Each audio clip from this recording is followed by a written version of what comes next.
Welcome back to another episode of Infidelity Tales Lab. We're thankful for your continued viewership. Before we begin, tell us, where in the world are you watching from? We love knowing our global reach. Now, let's dive into today's story. Chapter 1. The Perfect Life.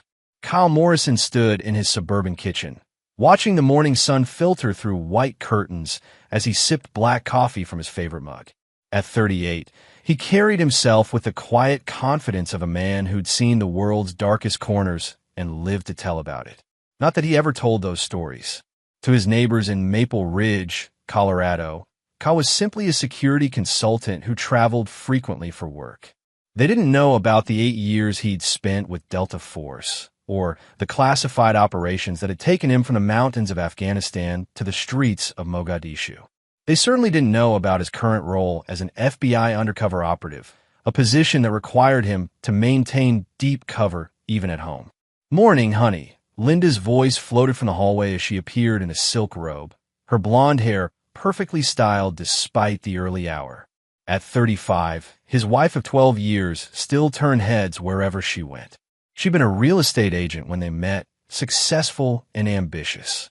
Now she managed their finances and social calendar with the same precision she'd once applied to million-dollar property deals.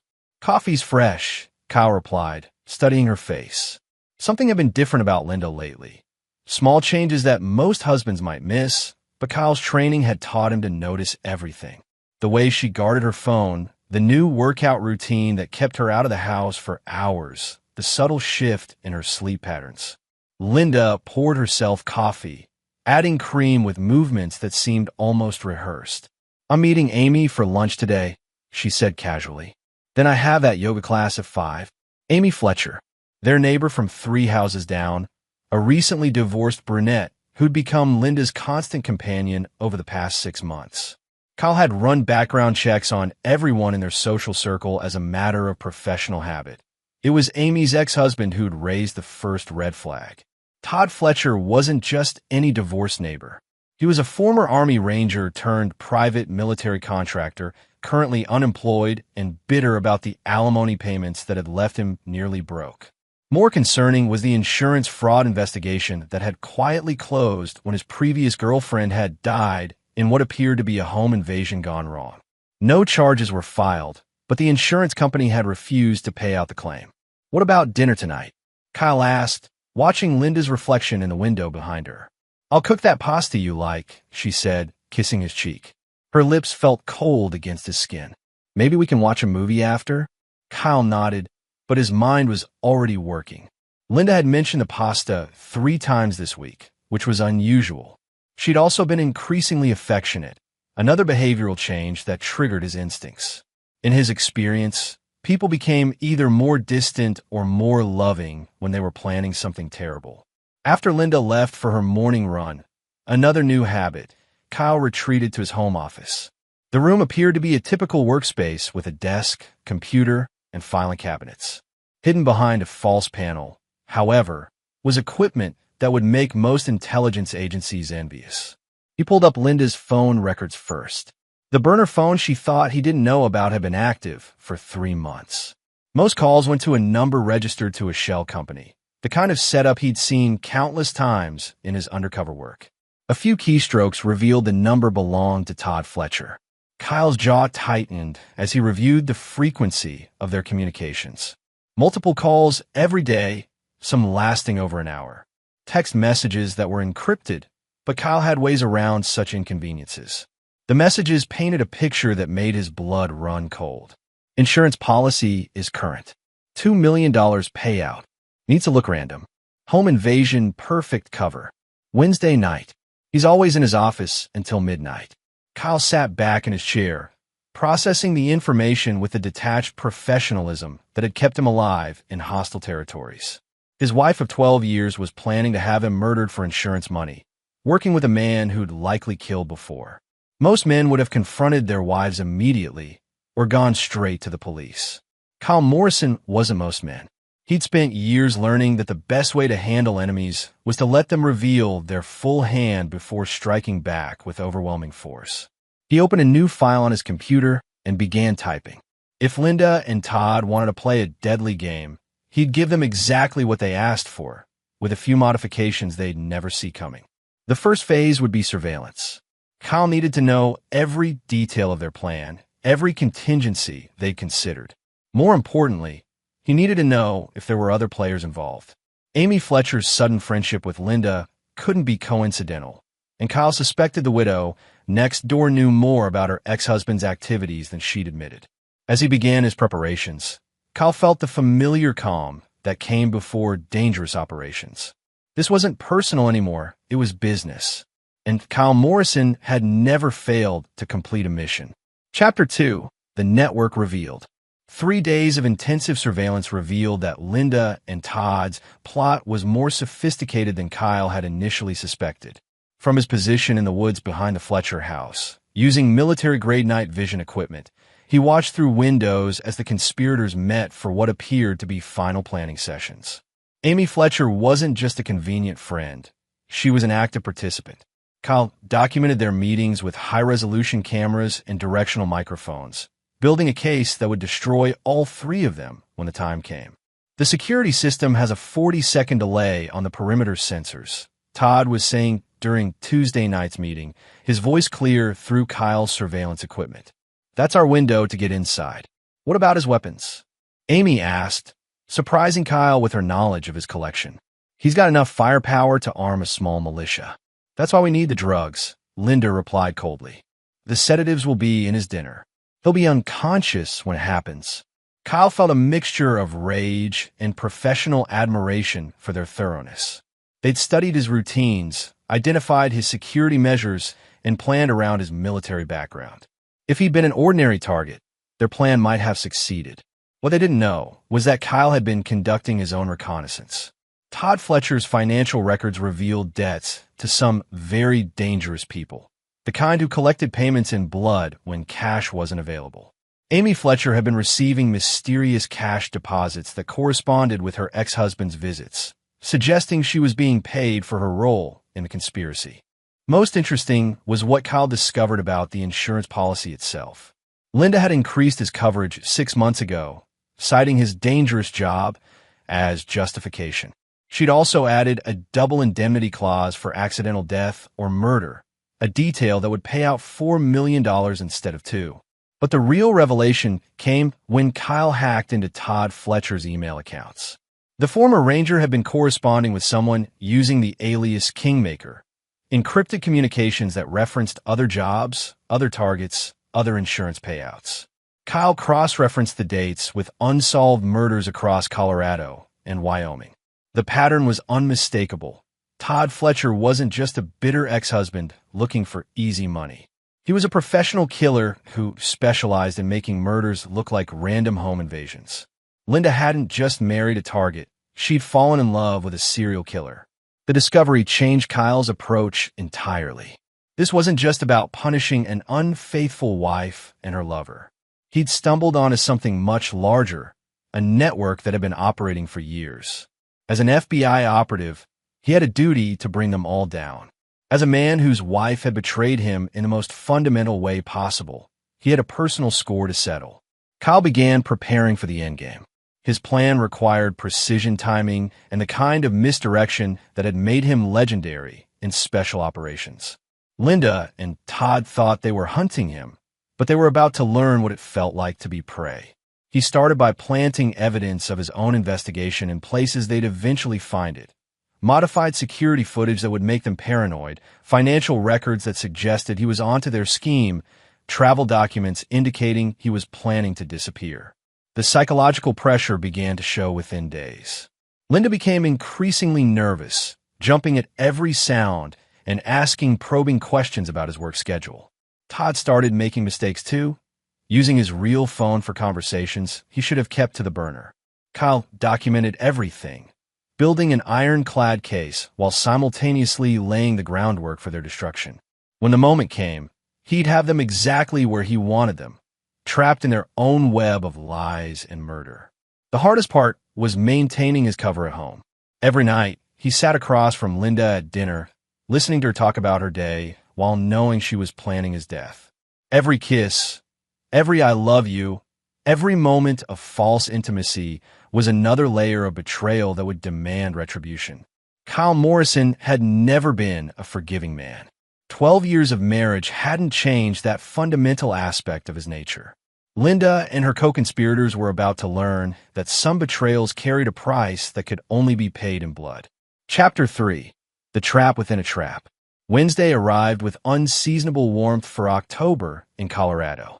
Kyle went through his normal routine: coffee at 6, brief workout in the basement gym, shower, and breakfast with Linda. She seemed particularly affectionate that morning, which confirmed his suspicions about the timeline. "What time will you be home tonight?" she asked, her voice carefully casual as she buttered toast. "Late," Kyle replied. "Play his part perfectly. New case files came in yesterday. I'll probably be in my office until midnight, maybe later." Linda nodded, but Kyle caught the brief flash of relief in her eyes. "I'll leave dinner in the fridge. Don't work too hard, honey." After Linda left for her morning workout, which Kyle knew was actually a final planning session with Todd and Amy, he began the most critical phase of his operation. Every detail had to be perfect, because he'd only get one chance to spring his trap. Kyle's home office contained several features that Linda didn't know about, installed during the renovations he'd insisted on handling personally. Hidden cameras in every room, audio recording devices connected to an off-site server, and most importantly, a panic room behind the bookshelf that could only be accessed by biometric scan. But tonight, Kyle wouldn't be hiding. He'd be hunting. The first step was replacing the sedatives Linda had hidden in the kitchen with harmless supplements that would cause drowsiness without incapacitation. Kyle needed to appear vulnerable while remaining fully alert and capable. Next, he modified his security system to record everything while appearing to malfunction at the crucial moment.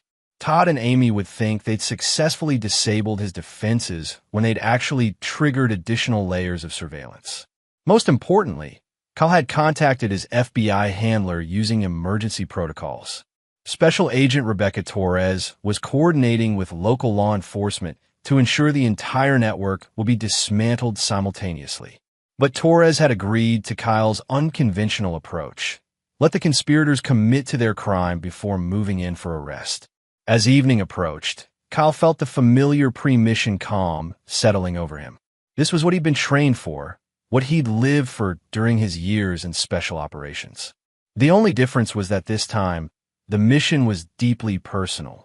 At 8 o'clock, Kyle sat down to Linda's carefully prepared dinner: pasta with meat sauce, Caesar salad, and a glass of red wine. He made a show of eating heartily while secretly disposing of most of the food. The wine, which had been spiked with enough sedatives to drop a horse, went into a hidden drain he'd installed beneath his chair. By 9:30, Kyle was pretending to struggle with drowsiness. He stumbled slightly as he walked to his office, making sure Linda saw him from the kitchen where she was cleaning up, actually texting final confirmations to her accomplices. In his office, Kyle positioned himself at his desk with his back to the door, exactly as the conspirators expected. Hidden cameras showed Linda leaving through the back door at 10:15, followed by the careful disabling of exterior security lights. At 10:45, Kyle's modified sensors detected 3 figures approaching the house through the woods. Todd Fletcher carried what appeared to be a crowbar and a knife. Amy Fletcher had a small pistol. Linda was armed with a baseball bat, presumably her assigned weapon for establishing the home invasion narrative. Kyle allowed them to breach the back door and move through his house like the predators they believed themselves to be. His audio equipment captured their whispered communications as they approached his office. "He's out cold," Linda whispered, peering around the doorframe. "Just like we planned. Remember, it has to look like a struggle," Todd replied. "Beat him unconscious first, then use the knife. Too clean, and the insurance investigators will ask questions." As they entered his office, Kyle spun around in his chair with a Glock 19 in each hand, weapons they hadn't known about because he'd kept them in the panic room. "Surprise," he said quietly. The look of shock and terror on Linda's face was worth 12 years of lies and betrayal. Todd immediately reached for his own weapon, but Kyle had trained with the best soldiers in the world. 2 shots center mass dropped the former Ranger before he could clear his holster. Amy screamed and tried to run, but Kyle's 3rd shot caught her in the leg, sending her crashing into the hallway. She'd lived long enough to stand trial. Linda stood frozen, the baseball bat trembling in her hands. Kyle, I can explain. Explain what? Kyle asked, his voice deadly calm. How you plan to drug me, beat me unconscious, and then watch your boyfriend cut my throat. How you increased my life insurance policy and recruited a serial killer to make it look like a random home invasion. How you been lying to me for months while planning my murder. Tears streamed down Linda's face, but Kyle felt nothing. The woman he'd loved for 12 years had died the moment he'd heard her voice on that phone call. Please, she whispered. I never meant for it to go this far. Todd, he convinced me. Todd Fletcher has killed at least 6 other people in similar schemes, Kyle interrupted. The FBI has been tracking him for 2 years. You didn't just betray your husband, Linda. You partnered with a monster. The sound of sirens filled the air as FBI agents and local police surrounded the house. Kyle set his weapons on the desk and raised his hands as armed officers flooded his office. Agent Morrison, Rebecca Torres said as she surveyed the scene. Are you injured? Negative, Kyle replied professionally. 3 suspects down, 1 deceased, 2 requiring medical attention. All surveillance recordings have been transmitted to your evidence servers. As paramedics worked on Amy Fletcher and crime scene technicians began documenting everything, Kyle watched Linda being read her rights. She looked back at him with desperate eyes, still hoping for some sign of forgiveness or mercy. Kyle Morrison had been many things in his life: soldier, agent, husband, but he had never been a forgiving man, and tonight had proven that some betrayals were unforgivable. The woman who had been his wife was now just another criminal being processed for the crime of attempting to murder a federal agent. And Kyle felt absolutely nothing as they led her away. Chapter 4. The Reckoning Begins. 2 weeks after the failed murder attempt, Kyle Morrison sat in FBI Director Patricia Hayes' office in Denver, reviewing files that made Todd Fletcher's crimes seem almost mundane by comparison. The Kingmaker network had been operating for 5 years, orchestrating insurance fraud murders across 7 states. 17 confirmed victims, Director Hayes said, sliding photographs across her desk. All targeted because their spouses or beneficiaries wanted the insurance money. Fletcher was just the trigger man. Someone else was running the operation. Kyle studied the crime scene photos with professional detachment. Each murder had been crafted to look like random violence. Home invasions, carjackings, muggings gone wrong. The victims were doctors, lawyers, business owners, all with substantial life insurance policies and spouses eager to collect. What's Linda's cooperation level? Kyle asked. Complete, Hayes replied. She's terrified of the death penalty and willing to testify against everyone involved. Apparently, she was recruited at a grief counseling group for military spouses. Kyle felt a flicker of anger, which he quickly suppressed. Linda had attended those meetings for 6 months, claiming she needed support for the stress of being married to someone with a dangerous job. Instead, she'd been networking with potential accomplices. Amy Fletcher introduced her to the group, Hayes continued. It's a hunting ground, lonely, vulnerable women married to men with high-value insurance policies. They're identified, cultivated, and gradually recruited into the network. Who's running it? Hayes opened another file. Dr. Miranda Voss, a licensed psychologist who founded the grief counseling group. She's been using her professional position to identify targets and manipulate vulnerable people into committing murder. Kyle studied Dr. Voss's photograph. She was an attractive woman in her 50s with a kind of warm, trustworthy face that would put clients at ease. Her credentials were impeccable. Harvard Medical School, decades of experience in trauma counseling, published research on grief and loss. She's currently treating 23 military spouses, Hayes said. We believe at least 6 more murders are in active planning stages. What's my role? Deep cover infiltration, Hayes replied. You'll pose as a recently widowed contractor seeking counseling. Dr. Voss specializes in helping people whose spouses died in violent circumstances, exactly the kind of trauma that would justify your psychological profile. Kyle nodded, already formulating his cover identity. Timeline, immediate. While we're building the federal case, more people are going to die if we don't shut down active operations. You'll be Greg Morrison, no relation to your real identity. Your wife died in a car accident 3 months ago, leaving you with a $2 million insurance policy and survivor's guilt. The irony wasn't lost on Kyle. He'd be posing as a grieving widower while his actual wife sat in a federal holding cell, awaiting trial for attempted murder. But personal feelings had no place in professional operations. I want Linda transferred to maximum security, Kyle said. If Dr. Voss has the reach we suspect, my cover could be blown if Linda talks to the wrong people. Already arranged, Hayes replied.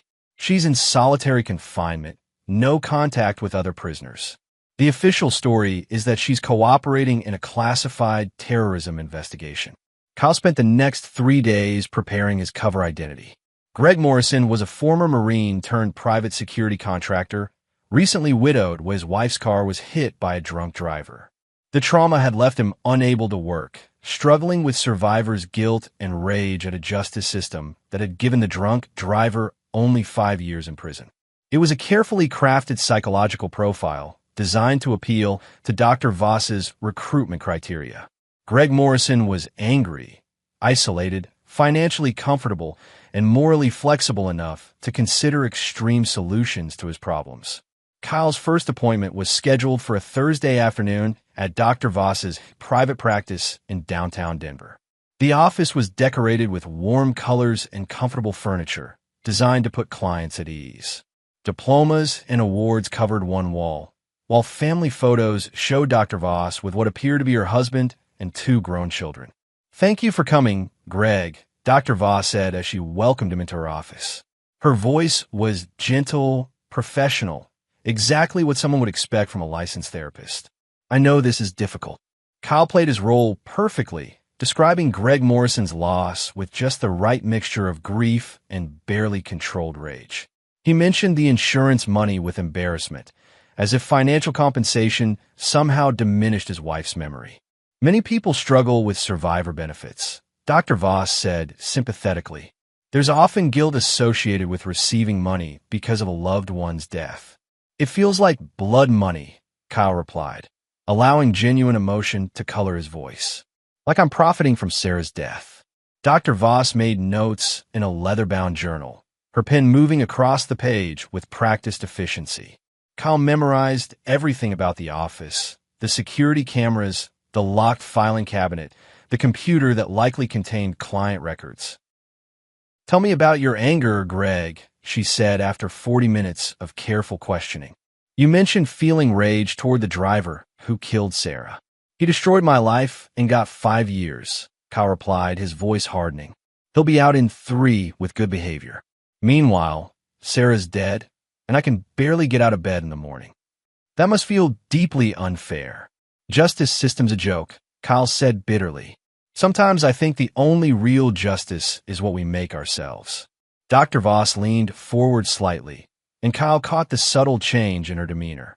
This was the moment she began evaluating him as a potential recruit. "Those feelings are completely normal," she said. "Many of my clients express similar thoughts about taking justice into their own hands." Kyle left the appointment with a follow-up session scheduled for the following week. In the parking garage, he activated a secure phone and called Director Hayes.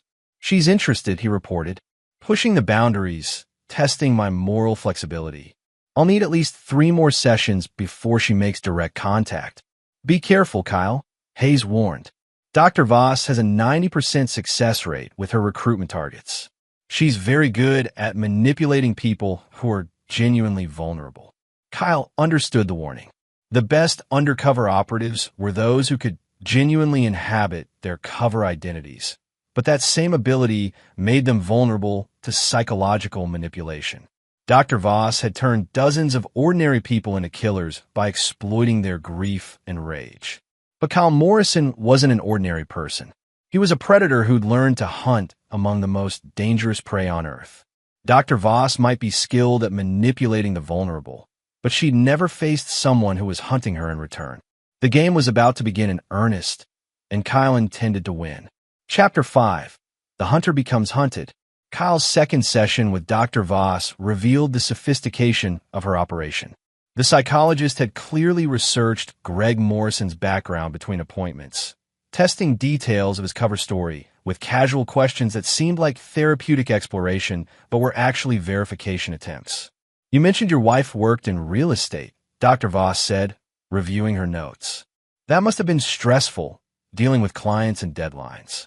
"Sarah loved the challenge," Kyle replied, having memorized every detail of his fictional wife's career. "She was one of the top agents in Phoenix before we moved to Denver. The transition was hard on her." Dr. Voss nodded sympathetically, but Kyle caught her subtle glance at a tablet beside her chair. She was cross-referencing his responses with information she'd gathered independently. The woman was thorough, another reason she'd avoided detection for so long. "Have you considered relocating again?" she asked. "Sometimes a change of environment helps with the grieving process." "I can't run from this forever," Kyle said, allowing frustration to bleed into his voice. "Besides, I want to be here when that bastard gets out of prison. I want him to know I'm watching." The session continued for an hour, with Dr. Voss gradually steering the conversation toward themes of justice, revenge, and the failures of the legal system. Kyle responded with carefully calibrated anger, showing enough moral flexibility to interest her without appearing eager. As he left the appointment, Kyle noticed he was being followed.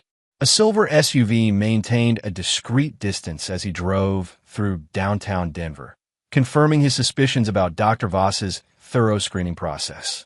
Instead of leading the surveillance team to his safe house, Kyle drove to a gym where Greg Morrison supposedly worked out. He spent 2 hours lifting weights and running on a treadmill, maintaining his cover while using reflective surfaces to study his watchers. The surveillance team was professional, former military or law enforcement, not street thugs. Dr. Voss was using skilled operators to verify her potential recruits, another indication of the network's sophistication. Kyle's third session took place the following Tuesday. This time, Dr. Voss introduced a new element to their discussions. "I'd like you to meet someone," she said after their regular hour of therapy. "Another client who's experienced similar loss. Sometimes group support can be more effective than individual counseling." The woman who entered the office was in her early 40s, attractive in a tired way that suggested recent trauma. She introduced herself as Patricia Wells, a widow whose husband had been killed in a workplace accident 6 months earlier. Patricia's husband was an electrician, Dr. Voss explained. He died because his supervisor cut corners on safety protocols. No criminal charges were filed. Kyle recognized the setup immediately. Patricia Wells was either another potential recruit or an established member of the network, brought in to test his reactions and build trust. Either way, she represented an escalation in Dr. Voss's recruitment process. "It's nice to meet someone who understands," Patricia said, her voice carrying genuine emotion. "Most people don't know what it's like to lose someone because of another person's negligence." Kyle played his role, expressing sympathy for Patricia's loss while sharing carefully edited details of his own fictional tragedy. The conversation felt natural, two grieving people finding comfort in shared experience. But Kyle remained alert for signs of manipulation. "Sometimes I fantasize about confronting the supervisor," Patricia admitted, "making him understand what his negligence cost me and my children." "I know exactly what you mean," Kyle replied. "I dream about the drunk driver every night. In my dreams, I make him pay for what he did to Sarah." Dr. Voss watched their interaction with the focused attention of a scientist studying laboratory subjects. Kyle realized this was likely how she identified compatible personalities, potential conspirators who could work together effectively. The session ended with Dr. Voss suggesting that Kyle and Patricia continue meeting outside of her office, perhaps for coffee or lunch. "Sometimes the most healing conversations happen in less formal settings," she said. Kyle agreed, knowing this was the next step in the recruitment process. As he left the office, he noticed the silver SUV was back, but this time there was a second vehicle, a black sedan that followed Patricia Wells when she departed. That evening, Kyle met with Director Hayes at a secure location in suburban Denver. The FBI had been monitoring Dr. Voss's communications and financial records, building a comprehensive picture of her network. Patricia Wells is legitimate, Hayes reported. Her husband really did die in a workplace accident, and she's been attending Dr. Voss's group therapy sessions for 4 months. She's being recruited just like you. How many others are in active recruitment? At least 12 that we've identified, Hayes replied. Dr. Voss runs multiple therapy groups, each targeting different demographics. Military spouses, accident victims, families of crime victims, anyone with reason to feel failed by the justice system. Kyle studied surveillance photos of the other potential recruits.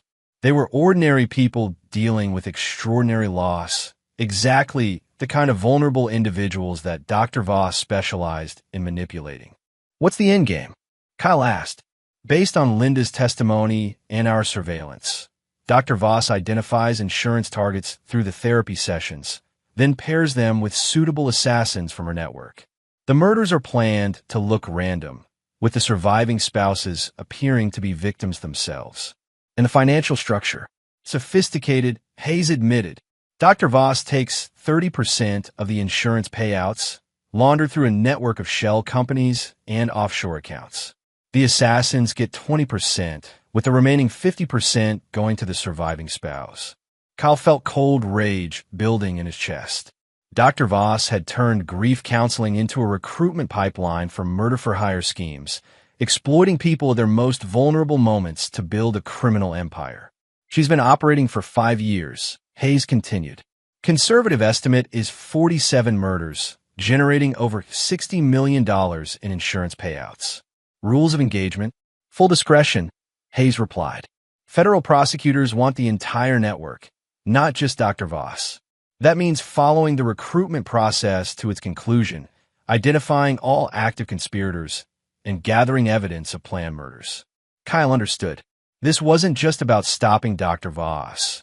It was about dismantling an organization that had turned ordinary citizens into killers. The operation would require patience, precision, and the kind of moral flexibility that made him suited for undercover work. Timeline for Patricia Wells? Unknown, Hayes admitted.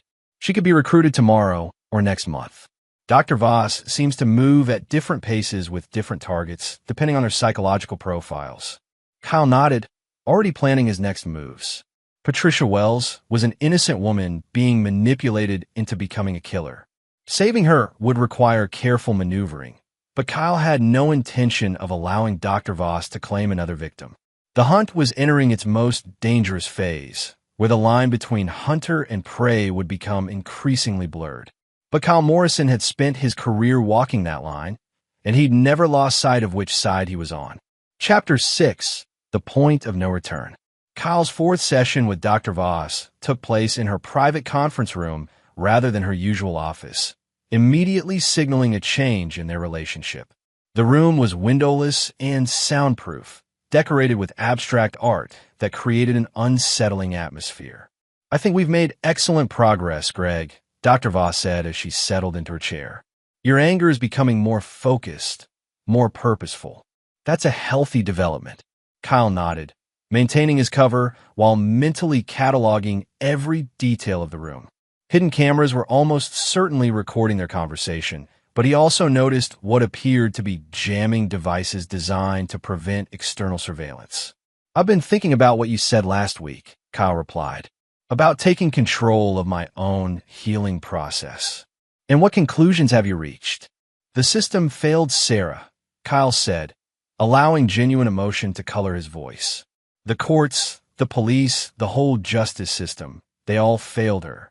Maybe it's time I stopped waiting for them to make things right. Dr. Voss leaned forward, her professional demeanor shifting slightly. Many of my clients reach similar conclusions. The question becomes, what are you willing to do about it? This was the moment Kyle had been preparing for, the transition from therapy to recruitment. Dr. Voss was about to reveal the true nature of her organization, and Kyle needed to respond with exactly the right mixture of interest and moral uncertainty. I don't know, he said honestly. Part of me wants justice.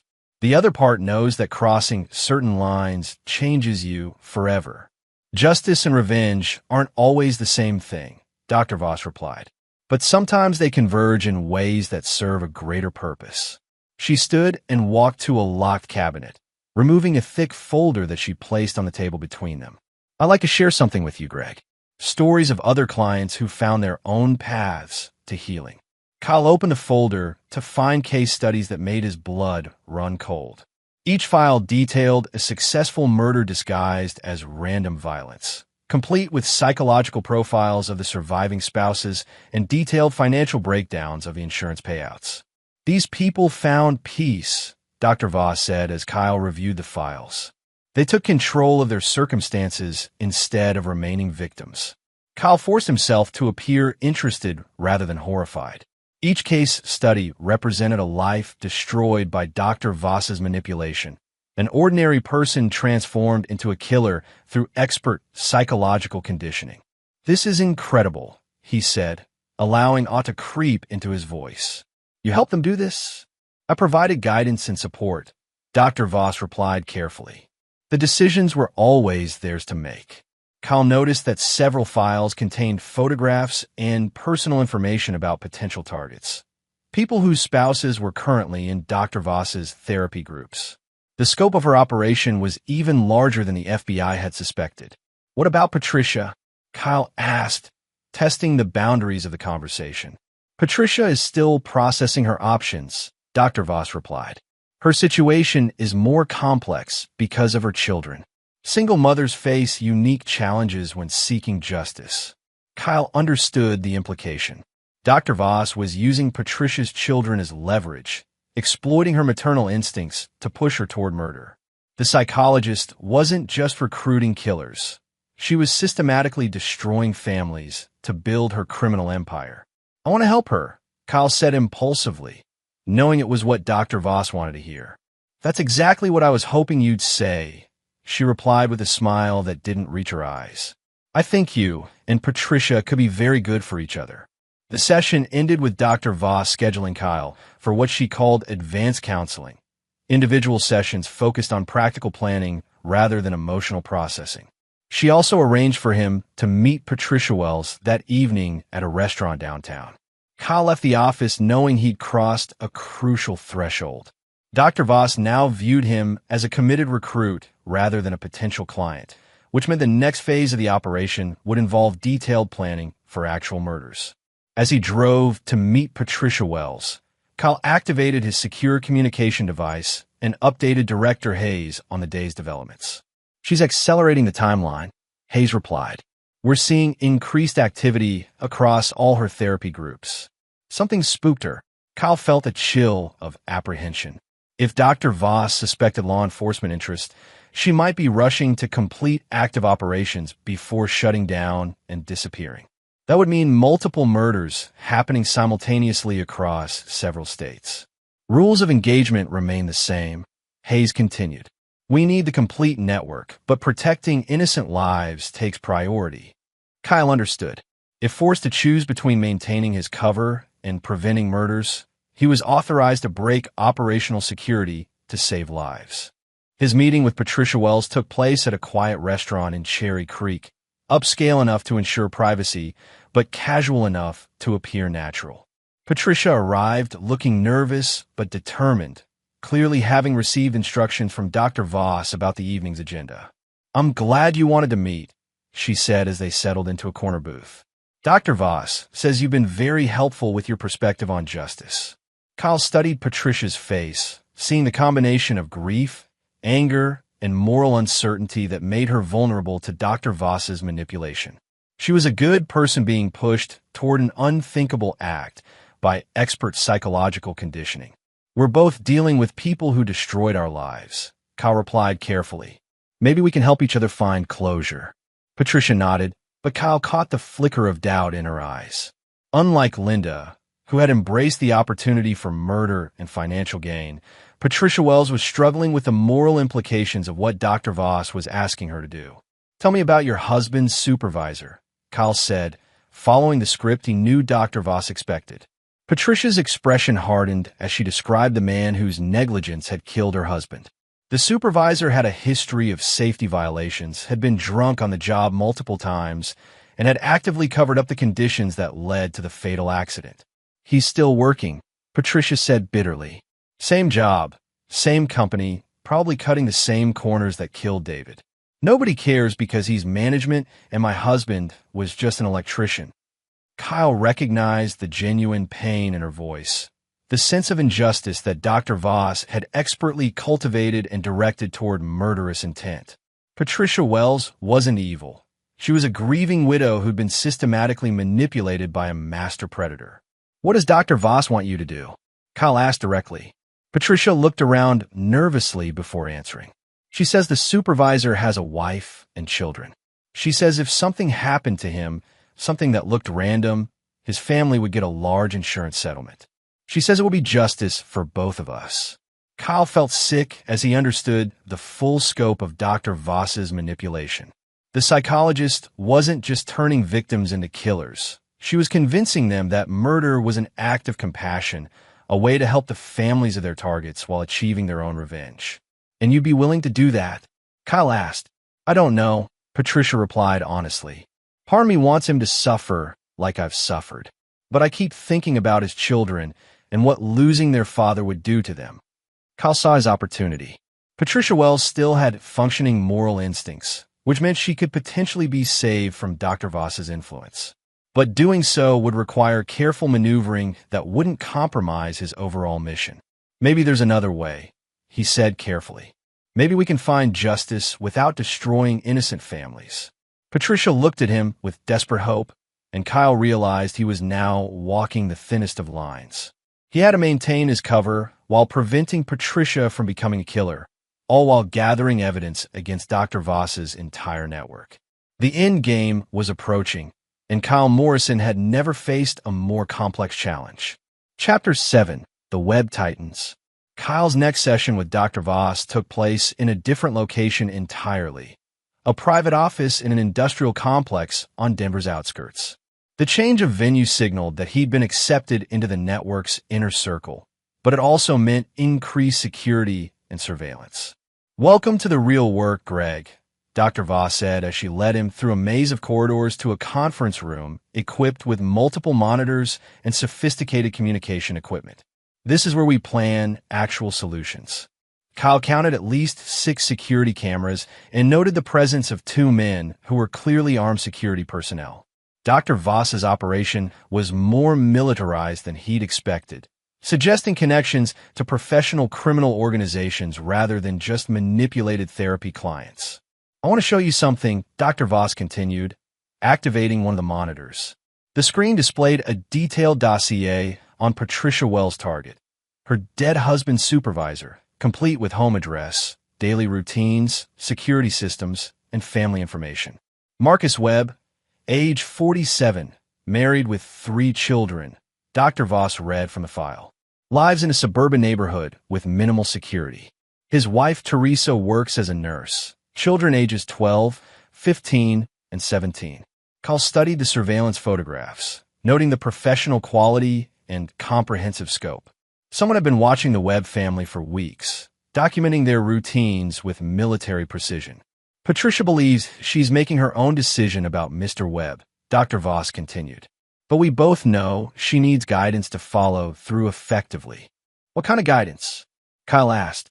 Dr. Voss opened another file, revealing detailed plans for Marcus Webb's murder. The scenario was designed to look like a carjacking gone wrong, with Webb being killed while leaving his office late one evening.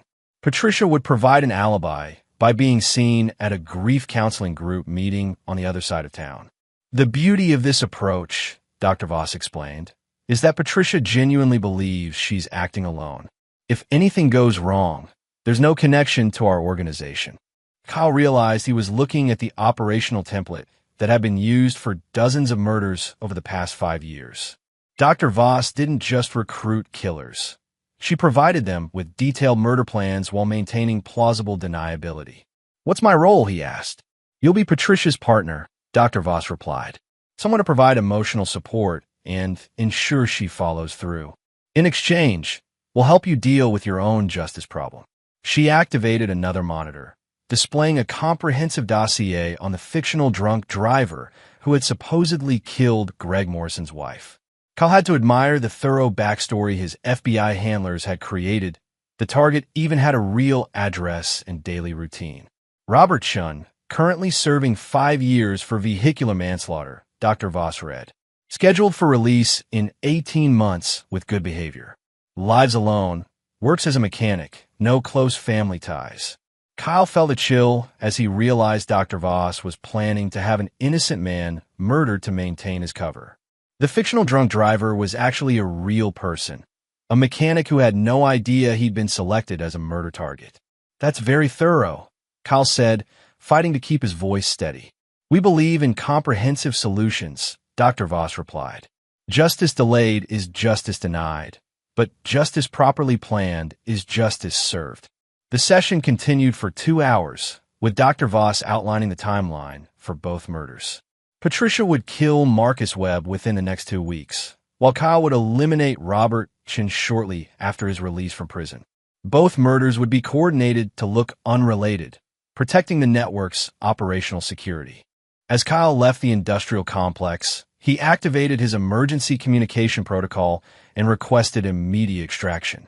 The situation had escalated beyond acceptable parameters.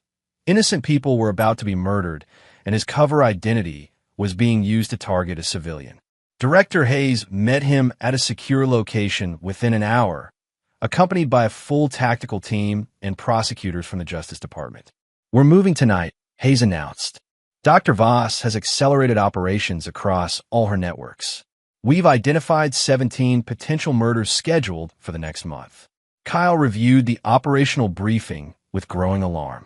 Dr. Voss had been busier than anyone suspected, running recruitment operations in 6 different states with dozens of active conspirators.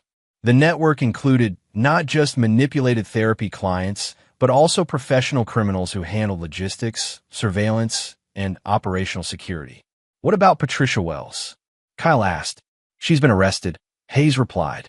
Picked up an hour ago on conspiracy charges. She's cooperating fully and will testify against Dr. Voss in exchange for reduced charges. Kyle felt relief that Patricia had been saved from becoming a killer, but the broader situation remained critical. Dr. Voss still had multiple operations in progress, and she'd proven capable of adapting quickly to changing circumstances. The industrial complex is our primary target, Hayes continued. Full tactical assault at 0300 hours. Your job is to identify key personnel and ensure no evidence is destroyed. Kyle studied the floor plans and personnel files, noting potential escape routes and defensive positions. Dr. Voss had chosen her location well, multiple exits, defensible positions, and enough advance warning to destroy critical evidence if law enforcement approached carelessly.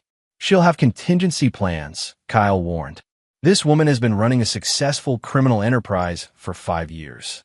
She won't go down easily. That's why we're bringing overwhelming force, Hayes replied. FBI tactical teams, local SWAT, and federal marshals. Dr. Voss is done playing games with vulnerable people. As Kyle prepared for the raid, he thought about Linda sitting in her federal holding cell, awaiting trial for attempted murder. His wife had been Dr. Voss's first failure, a recruitment that had led to exposure rather than success. The irony was bitter but satisfying. Dr. Miranda Voss had spent years turning grief into murder, exploiting the most vulnerable people in society to build her criminal empire. Tonight, she would learn what it felt like to be hunted by someone who understood exactly how predators operated. Kyle Morrison had been patient, professional, and methodical throughout the investigation. Now it was time to end the game, and he intended to make sure Dr. Voss never had the opportunity to manipulate another grieving family. The hunt was nearly over, and Kyle felt the familiar calm that came before decisive action. Some predators could be captured and caged. Others had to be destroyed completely to protect innocent people from their hunger. Dr. Voss was about to discover which category she belonged to. Chapter 8, The Final Hunt.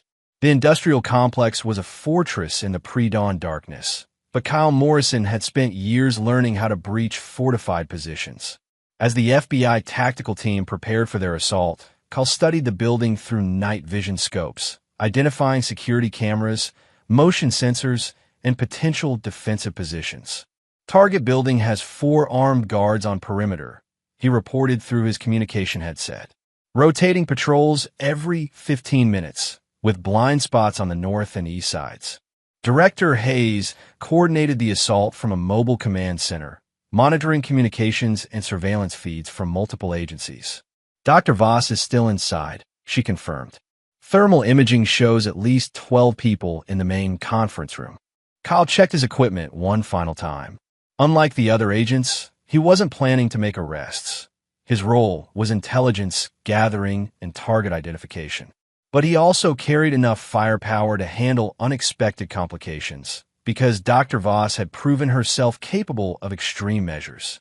All teams in position, Hayes announced over the tactical frequency. Commence operation in 3, 2, execute. Kyle moved through the darkness with the fluid precision of a predator returning to familiar territory. While the main assault teams breached the primary entrances, he used a service corridor to access the building's interior undetected. The first thing Kyle noticed was the silence. A facility that should have been bustling with activity was eerily quiet, suggesting that Dr. Voss had detected the law enforcement presence and activated defensive protocols. Kyle's suspicions were confirmed when he reached the main conference room and found it empty, except for a single note taped to the table. Agent Morrison, I've been expecting you. The realization hit him like ice water. Dr. Voss had known about his undercover operation from the beginning, had been playing him just as expertly as she'd manipulated her therapy clients. Kyle activated his emergency communication device, but found only static. The building was being jammed. Looking for these? Dr. Voss's voice came from speakers hidden throughout the room. I'm afraid your FBI friends are experiencing some technical difficulties. Kyle drew his weapon and moved toward the exits, but found them sealed with electromagnetic locks that wouldn't respond to his override codes. He was trapped in a room with no windows and only one way out, through Dr. Voss herself. I must admit, you were very convincing, her voice continued. The grieving widower seeking justice, struggling with moral boundaries. If I hadn't run background checks on every new client, you might have succeeded. Kyle remained silent, using the time to examine the room for hidden passages or weaknesses in the walls. Dr. Voss was talking to keep him distracted while she implemented whatever final gambit she'd prepared. Your wife Linda was quite helpful, Dr. Voss continued. Amazing how much information people reveal when they think they're about to die. She told Todd Fletcher all about your military background, your FBI position, even your operational methods. Kyle felt cold rage building in his chest. Linda hadn't just betrayed him personally. She'd compromised his professional cover and endangered his life. I've been planning this conversation for weeks, Dr. Voss said. The question is, what exactly did you think you were hunting? The lights in the conference room dimmed, and Kyle heard the distinctive sound of multiple weapons being cocked. Red laser dots appeared on his chest as armed figures emerged from concealed positions throughout the room. Dr. Miranda Voss doesn't exist. The voice continued as a woman stepped into view. She was younger than the photograph suggested, with short dark hair and the kind of predatory smile Kyle had seen on the faces of enemy combatants. She's a cover identity I've been using for 5 years while building something much more significant than your FBI investigators suspected. Kyle kept his weapon trained on her while counting potential targets. 6 armed personnel, all positioned to create crossfire zones that would make escape impossible. Professional deployment suggested military or intelligence backgrounds. What exactly have you been building? Kyle asked, playing for time while studying defensive positions. A network, she replied. Not just insurance fraud, but recruitment and training for a much larger organization. Every person I've manipulated, every murder I've orchestrated has been a screening process for identifying assets with the right psychological profiles. Kyle understood with growing horror. Dr. Voss hadn't been running a criminal enterprise. She'd been recruiting and testing potential operatives for something much worse. Some of my clients become killers, she continued. Others become sources of information, infiltrating law enforcement and government agencies. A few exceptional individuals, like your wife, become unwitting intelligence assets. Linda was never an asset, Kyle said. She was married to an FBI undercover agent for 12 years, Dr. Voss replied. Amazing what someone can learn by simply listening to phone conversations and reading personal documents. Linda provided us with operational intelligence she didn't even know she was gathering. Kyle's tactical situation was deteriorating rapidly, but he noticed something important. The armed personnel were positioned to capture rather than kill. Dr. Voss wanted him alive, which suggested she had plans that required his cooperation.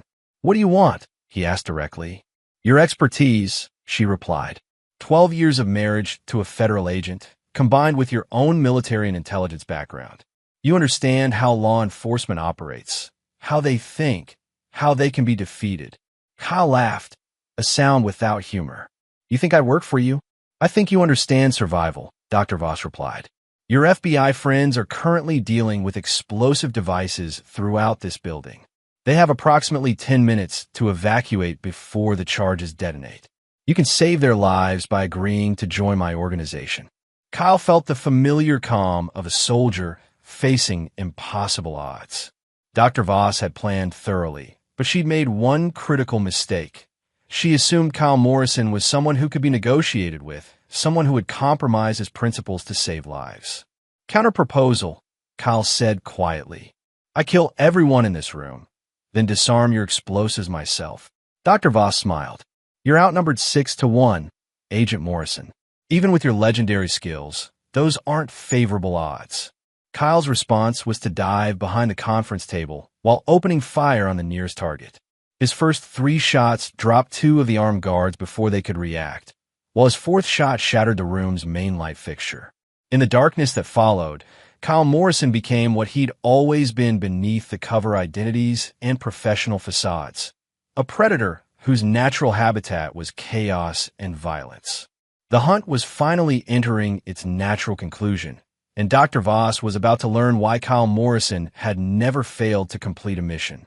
Chapter 9. Blood and Retribution.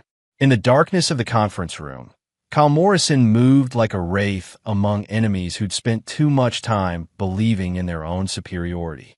The remaining 4 guards had tactical training, but Kyle had something they lacked: years of killing in environments where hesitation meant death.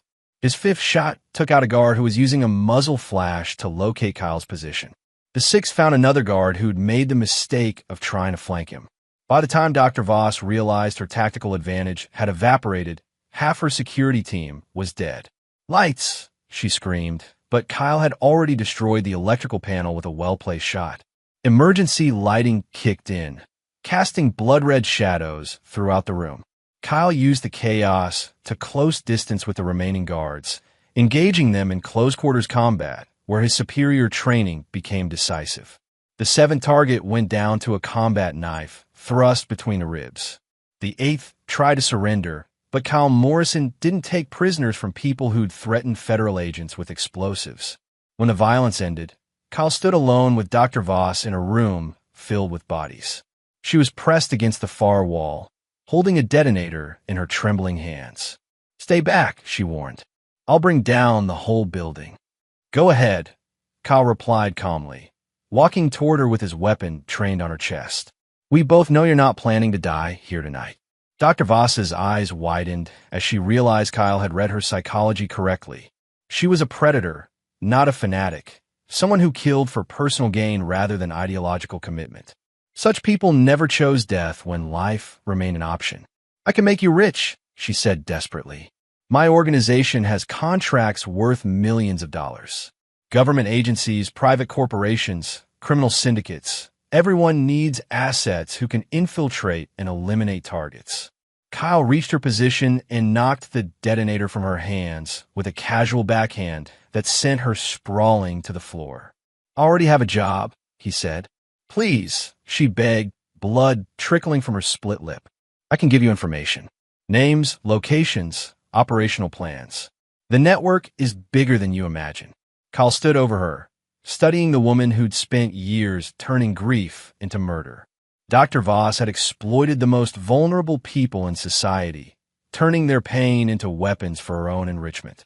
She'd manipulated his wife into attempting murder, compromised federal operations, and planned to kill innocent civilians to maintain her cover. "You're right about one thing," Kyle said quietly. I do understand survival. He pulled the pins from 2 grenades and dropped them at Dr. Voss's feet. The difference between us is that I understand who deserves to survive and who doesn't. Kyle was already moving toward the emergency exit when the explosions lit up the conference room. The electromagnetic locks had been disabled by the blast, allowing him to escape the building as FBI tactical teams breached the perimeter. Director Hayes found him in the parking lot, watching smoke pour from the industrial complex's windows. "Status report," she demanded. "Dr. Voss is dead," Kyle replied, "along with her security team and any explosives they might have planted." Hayes studied his face in the reflected light of the burning building. "The official report will show she died resisting arrest during a federal raid. You were never inside the building." Kyle nodded, understanding the necessity of maintaining operational security. His methods might not have been strictly legal, but they'd been effective in ways that a traditional arrest could never accomplish. "What about the network?" Hayes asked.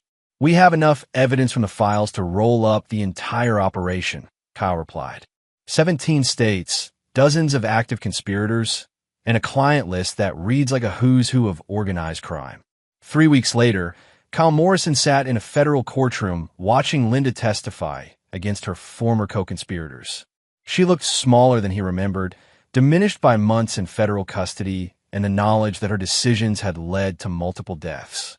When she finished her testimony, Linda looked directly at Kyle for the first time since her arrest. Her eyes held desperate hope for some sign of forgiveness, some indication that their 12 years of marriage had meant something. Kyle stared back with the expression of a man looking at a stranger.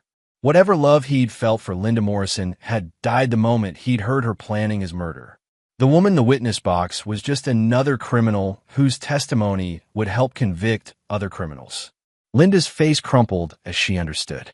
Kyle Morrison was not a forgiving man, and some betrayals could never be forgiven or forgotten. She'd chosen Todd Fletcher and his promises of easy money over the husband who would have died for her. Now she would live with the consequences of that choice for the rest of her life. After the trial, Kyle returned to his work with the FBI, specializing in undercover operations that required his particular combination of skills and moral flexibility. He never remarried, never trusted anyone enough to share the deeper truths of his nature. The house in Maple Ridge was sold, the proceeds donated to a charity for military families. Kyle kept nothing that reminded him of his former life, except for one item, Linda's wedding ring, which he carried in his pocket as a reminder that love could be weaponized just as effectively as hatred. 6 months later, Kyle received word that Linda had been found dead in her prison cell, apparently a suicide. The note she left contained only 4 words. "I'm sorry, Kyle Morrison." Kyle felt nothing when he read the report. Linda Morrison had made her choices and lived with the consequences. Her death changed nothing. It certainly didn't erase 12 years of lies or resurrect the man Kyle had been before discovering her betrayal. Some betrayals carve scars so deep they change the fundamental nature of who a person could become. Kyle Morrison had learned that lesson in the most brutal way possible, and he'd emerged from the experience as something harder and more dangerous than the man who'd once believed in love and forgiveness. The hunter had survived, but the husband had died along with everyone who betrayed him. And Kyle Morrison was perfectly content with that outcome. In his new life, Kyle Morrison trusted no one completely and forgave nothing. He'd become exactly what the world had taught him to be, a predator who protected the innocent by destroying those who would prey upon them. It was a lonely existence, but it was honest in ways that his marriage had never been. And for Kyle Morrison, honesty was the only foundation worth building a life upon. The game was over. The hunter had won, and in the end, that was the only victory that mattered. And there you have it. Another story comes to an end. What did you think? I'd love to hear your thoughts in the comments below. If you enjoy this story, consider joining our community by subscribing. It means the world to us. For more stories like this one, check out the recommended videos on screen. And I'll see you there. Welcome back to another story on Infidelity Tales Lab. Before we begin, tell us, where in the world are you watching from? Now, let's dive into today's story. Chapter 1. the warning. Thomas Savage adjusted his tie in the bathroom mirror, preparing for another day as a defense contractor's security consultant. The morning routine in their suburban Cleveland home was predictable. His wife Nicole getting their 8-year-old son Jimmy ready for school, while Thomas reviewed case files over coffee. It was the kind of ordinary life he'd fought to build after his decade in Army intelligence. "Daddy, can we go to the park after school?" Jimmy asked, bouncing into the kitchen with his backpack. "Absolutely, buddy. But first, you need to actually make it through Mrs. Peterson's math class." Thomas grinned, ruffling his son's dark hair. Nicole kissed Thomas goodbye, her auburn hair catching the morning light. "Don't work too late again. You missed story time 3 nights this week. I promise." Just wrapping up the Morrison Industries case. Thomas had been investigating security vulnerabilities for Ray Morrison's tech company, but the work kept him at the office until well past Jimmy's bedtime. The day proceeded normally until Thomas returned home at 7 p.m. to find Ellen Irwin from next door waiting on his porch. Ellen was a retired nurse in her 60s, known for her garden and her tendency to keep watch over the neighborhood kids. Her usual warm smile was replaced by deep concern. "Thomas, I need to talk to you about something troubling," she began, wrapping her cardigan tighter against the evening chill. "Of course, Ellen. What's wrong?" "It's about Jimmy." She hesitated, choosing her words carefully. "I've been hearing crying at night, coming from his room. Not just crying, screaming, saying stop over and over." Thomas felt his stomach drop. "Ellen, that's impossible. Jimmy sleeps through the night. Since he was 3, he's never had nightmares or—" "I know how it sounds," Ellen interrupted, her voice trembling slightly. "But it's been going on for 2 weeks now, always between midnight and 2 a.m. I wouldn't bring it up if I wasn't certain." Thomas studied her face. Ellen Irwin wasn't prone to dramatics or gossip. If she was coming to him with this, she believed every word. "Have you seen anything? Anyone coming or going?" "That's just it, no.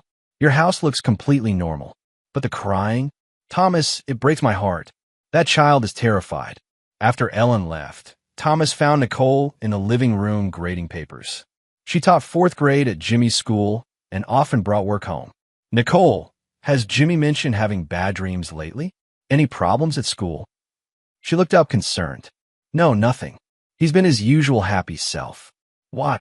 Thomas explained Ellen's visit, watching Nicole's expression shift from confusion to worry.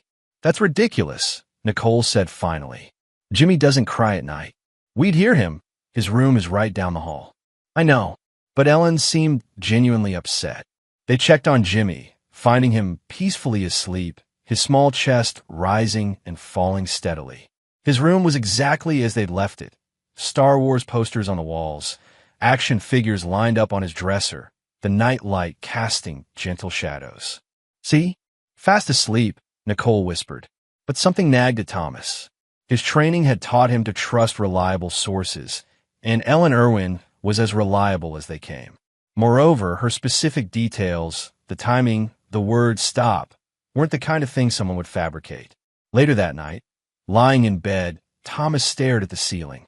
Nicole slept soundly beside him, but his mind was racing. In his intelligence work, he'd learned that the most dangerous threats often hid behind facades of normalcy. If someone was targeting his family, they'd be careful to maintain appearances during the day. At 12:47 a.m., Thomas heard it, a soft whimpering, barely audible through the walls. Then clearer, "Stop, please stop." Thomas sat up, his heart hammering.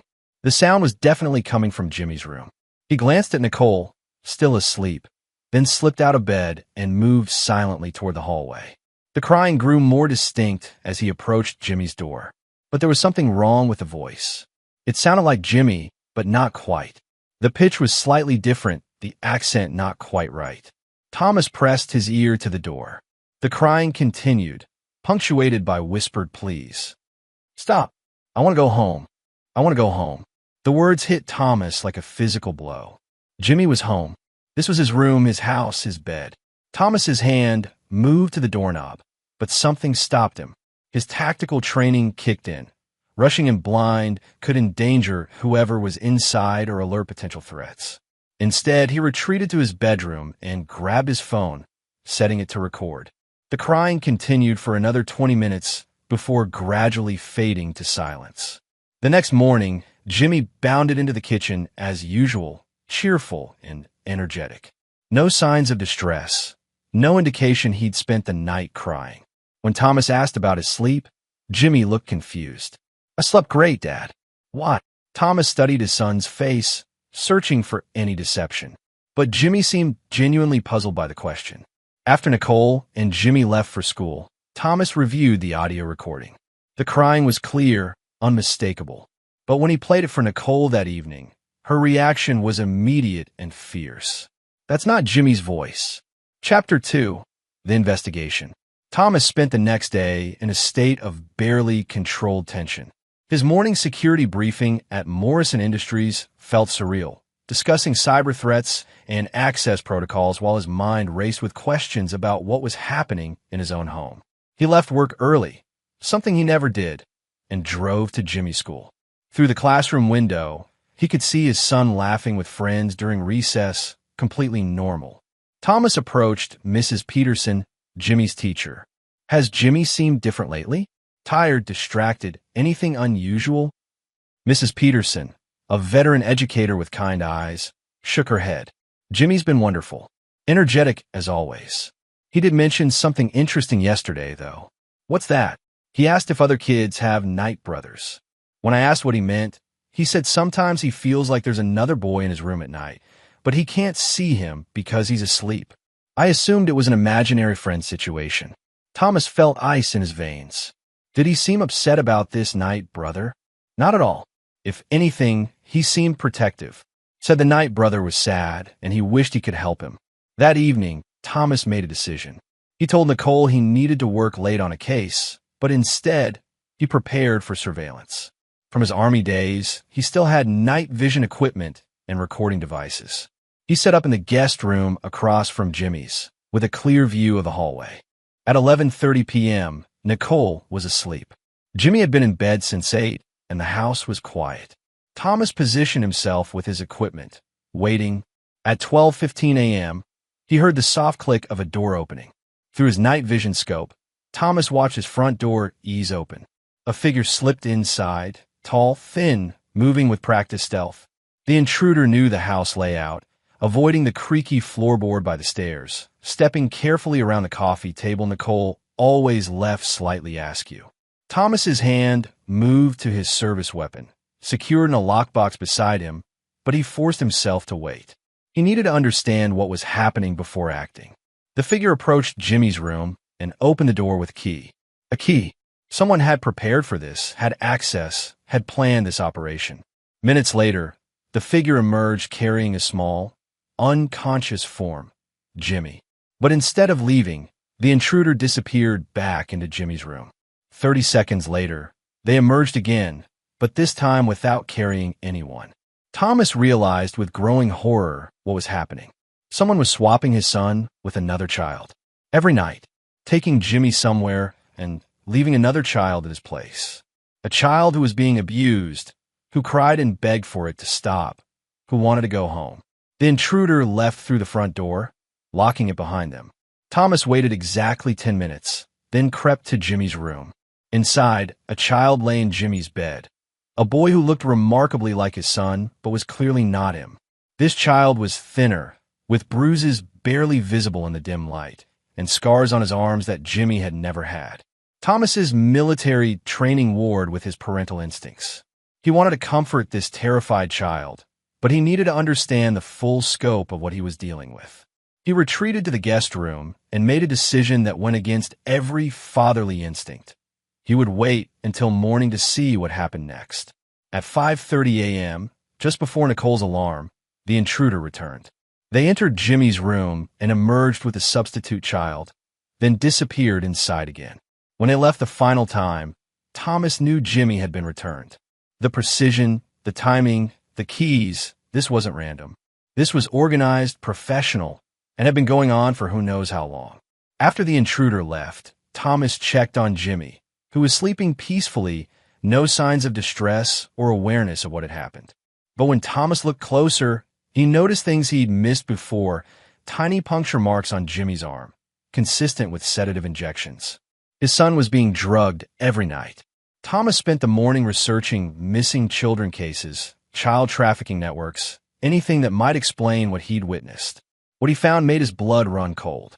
There were reports of children being used as substitutes in trafficking rings. Healthy, well-adjusted kids who could pass casual inspection while other children are being abused or sold.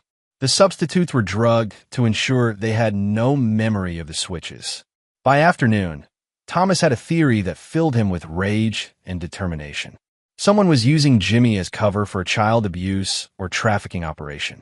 They were sedating his son and temporarily replacing him with victims, knowing that a crying child in a normal suburban home would draw less attention than one in an obvious criminal operation.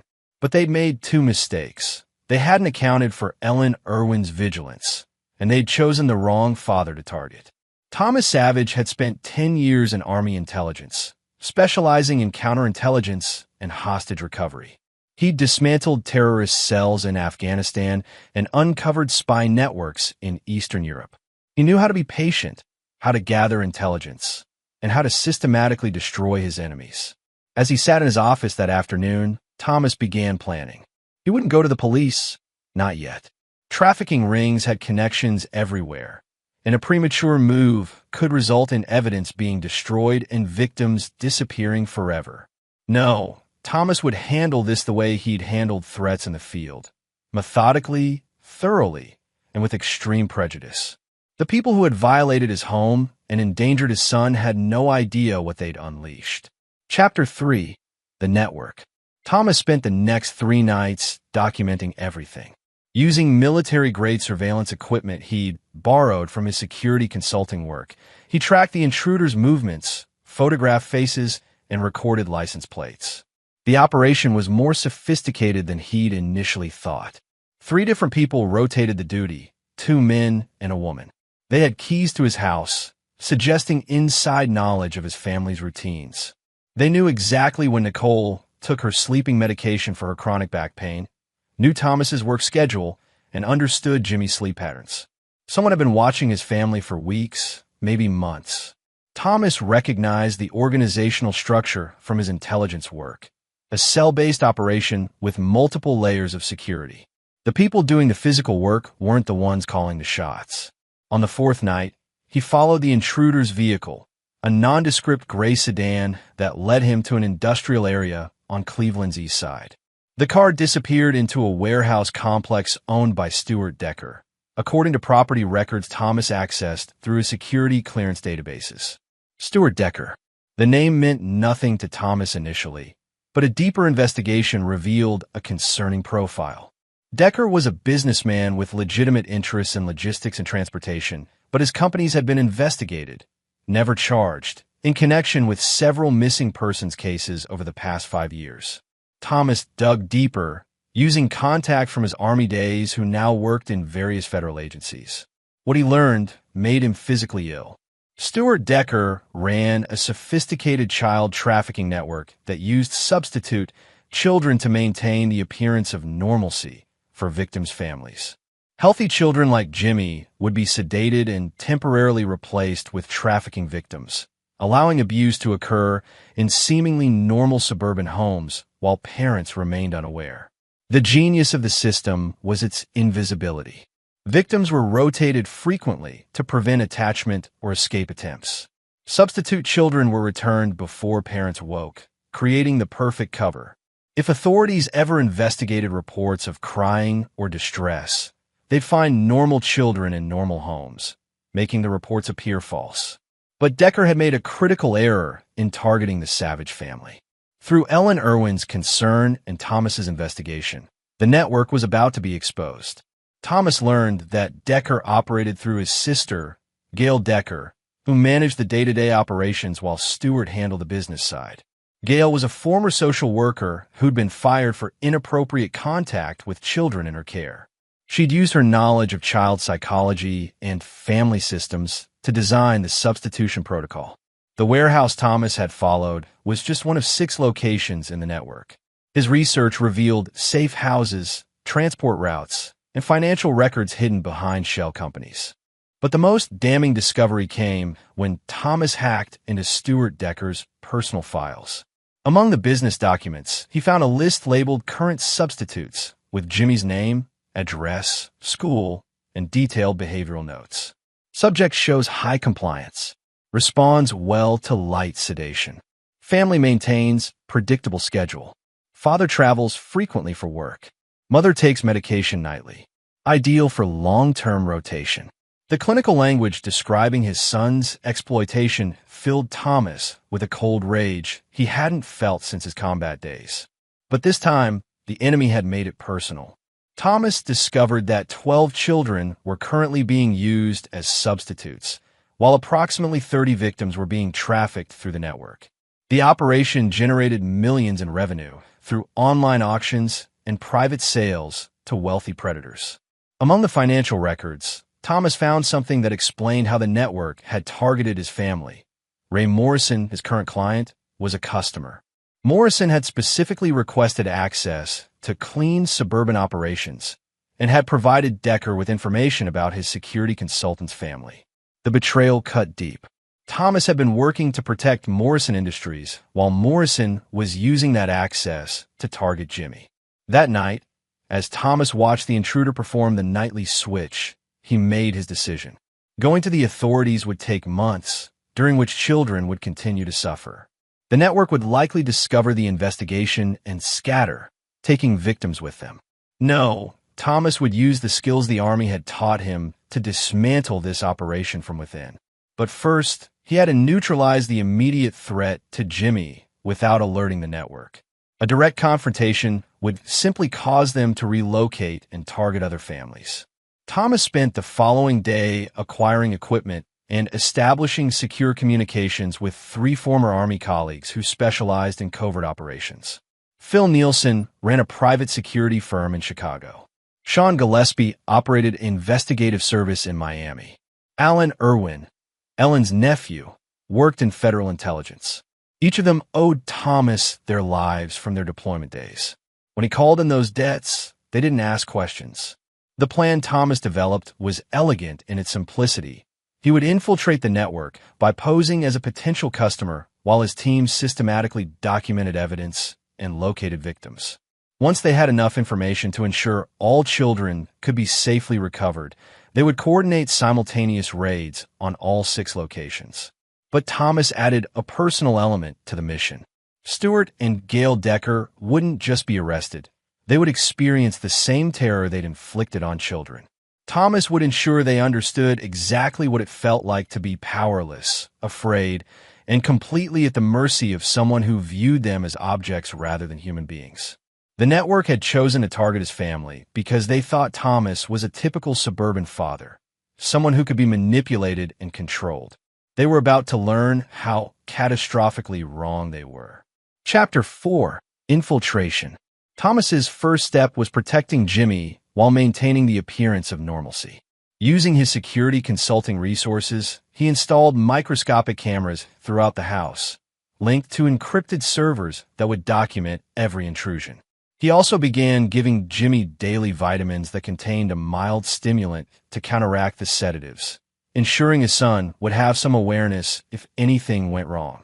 Most importantly, Thomas reached out to Dr. Rebecca Abbott, a pediatric specialist who'd worked with trafficking victims.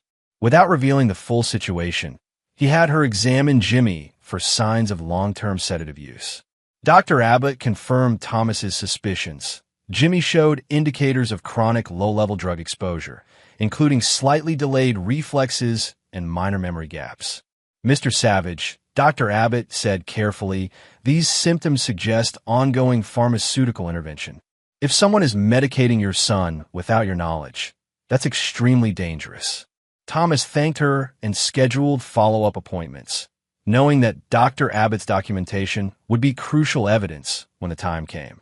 Meanwhile, Thomas began building his undercover identity. Using his security clearance and intelligence contacts, he created a false persona. Carlos Conley, a wealthy businessman with interest in overseas manufacturing who'd recently relocated to Cleveland. The key to infiltrating the network was Ray Morrison. Thomas confronted his client during what appeared to be a routine security briefing. Ray, I need to ask you about something sensitive, Thomas began, watching Morrison's reaction carefully. Morrison shifted uncomfortably. Of course, what's on your mind? I've heard rumors about certain exclusive services available in Cleveland. Services that cater to specific tastes. Thomas let the implication hang in the air. Morrison's face went pale, then flushed red. Thomas, I don't know what you're talking about. Ray, we've worked together for 2 years. I know you have connections I could benefit from. I'm willing to pay handsomely for an introduction. It took 3 more conversations before Morrison cracked. The combination of Thomas's implied knowledge and the promise of shared culpability finally broke down Morrison's resistance. There's a man named Stuart Decker, Morrison admitted reluctantly. He provides specialized services. Very discreet, very exclusive. How do I make contact? You don't. He makes contact with you. But I could mention that you're interested in his boutique offerings. Thomas had Morrison arrange an introduction, positioning himself as a potential high-value customer seeking access to Decker's premium services. The meeting was set for a restaurant in downtown Cleveland. Thomas arrived early, positioning himself with clear sight lines and emergency exits, habits from his military days that could save his life if the situation turned hostile. Stuart Decker was not what Thomas had expected. Mid-50s, well-dressed, articulate, and possessing the kind of polished charm that suggested legitimate business success. He looked like a suburban father himself, which made his crimes even more revolting. Ray tells me you're interested in exclusive experiences, Decker said after minimal pleasantries. I have specific tastes and unlimited resources, Thomas replied. Ray suggested you might be able to accommodate unusual requests. Decker studied Thomas carefully. What kind of unusual? I prefer authenticity. Not professionals, not actors. Real situations, real reactions. Thomas forced himself to speak the words, knowing they represented the mindset of the network's customers. That's highly specialized, inexpensive. Money is no object. Privacy is essential. Over the course of an hour, Decker gradually revealed the network structure. He offered Thomas access to what he called residential experiences, situations where customers could interact with children in seemingly normal suburban settings, making the encounters appear less criminal to both participants and victims. The beauty of our residential program, Decker explained, is that it takes place in actual family homes. The children believe they're simply visiting relatives or friends, much more natural than artificial settings. Thomas wanted to reach across the table and break Decker's neck, but he maintained his cover. How do you ensure discretion? The families are completely unaware. We have methods of ensuring privacy during our sessions. Decker smiled, clearly proud of his system's sophistication. I'm interested in a specific type, Thomas said. Young boys, dark hair, athletic build. Age 7 to 10. Decker's eyes lit up with avarice. I have exactly what you're looking for. In fact, we have a client who's been developing a relationship with a particularly ideal subject. 8 years old, very responsive, from an excellent family situation. Thomas realized Decker was describing Jimmy. When can I meet this subject? We're very careful about introductions. First, you'll need to demonstrate your financial commitment. Our premium residential experiences start at $50,000 per session. Thomas didn't flinch. Acceptable. How do we proceed? Decker outlined the network's security protocols. Customers were thoroughly vetted. Payment was required in advance through cryptocurrency, and all contact was managed through encrypted communications. I'll have my associate reach out to you within 48 hours, Decker said. She'll handle the details and arrange your first residential experience. As they parted, Decker handed Thomas a business card for a legitimate logistics company, the perfect cover for the network's transportation needs. That evening, Thomas briefed his team through encrypted channels. Phil Nielsen confirmed that similar networks operated in Chicago and Detroit, suggesting a larger interstate operation. Sean Gillespie had identified financial patterns that revealed connections to trafficking rings in South America. Alan Irwin reported that federal agencies were aware of Decker, but lacked sufficient evidence for prosecution. Tom, Alan said during their secure video call, you're walking into an extremely dangerous situation. These people have killed witnesses before. I know the risks, Thomas replied. But 30 kids are being trafficked, and my son is being used to facilitate their abuse. I'm not backing down. Phil Nielsen leaned forward on his screen. What do you need from us? Surveillance, evidence gathering, and extraction support. When this goes down, it has to be perfect. If even one child is harmed because we moved too quickly or too slowly, I'll never forgive myself. The team began coordinating their resources, but Thomas had one more preparation to make. That night, he sat down with Nicole for a conversation he'd been dreading. Nicole, I need to tell you something about what's been happening to Jimmy. By the time he finished explaining, Nicole was crying and furious in equal measure. Those monsters have been in our house. They've been drugging our son every night for at least 2 weeks, possibly longer. Nicole's teacher instincts kicked in. What about the other children? The ones they're hurting? I'm going to get them out. All of them. Ow! Thomas looked into his wife's eyes, seeing the same protective fire that had made him fall in love with her years ago. By being the nightmare these people never saw coming. Chapter 5. The Trap. Gail Decker contacted Thomas 2 days later through an encrypted messaging app. Her voice was professional, but carried an undertone of cruelty that made Thomas's skin crawl. Mr. Conley, my brother speaks highly of your interests. I understand you're looking for a residential experience with specific parameters. That's correct. I value authenticity above all else. Excellent. We have a subject who matches your preferences perfectly. 8 years old, very well behaved, from an ideal family situation. Are you prepared to make the financial commitment my brother discussed? Thomas had already moved $50,000 in cryptocurrency to an untraceable wallet. Payment is ready to transfer. Wonderful. The experience will take place tomorrow night. I'll send you an address and specific instructions. Please understand that any deviation from our protocols will result in immediate termination of services and consequences for all involved. The threat was clear, but Thomas had expected nothing less from a professional criminal organization. That afternoon, Thomas met with his team at a secure location, a warehouse owned by Phil Nielsen Security Company. They'd assembled impressive resources, surveillance equipment, communication gear, and tactical weapons that would make a military unit envious. The address Gail sent is Jimmy's house, Thomas explained. They're planning to let me abuse my own son, believing I don't know it's him. Sean Gillespie shook his head in disgust. The psychological manipulation is as sick as the physical abuse. It's also their weakness, Thomas replied. They're so confident in their system that they've become careless. Tomorrow night, we're going to use that arrogance against them. The plan Thomas outlined was complex but elegant. While he maintained his cover as a customer, his team would be documenting everything from multiple angles. Alan Irwin would coordinate with federal agents positioned at the other 5 network locations, ready to move simultaneously when Thomas gave the signal. The key is timing, Thomas emphasized. We need irrefutable evidence before anyone moves. If the network suspects a coordinated operation, they'll scatter and take the victims with them.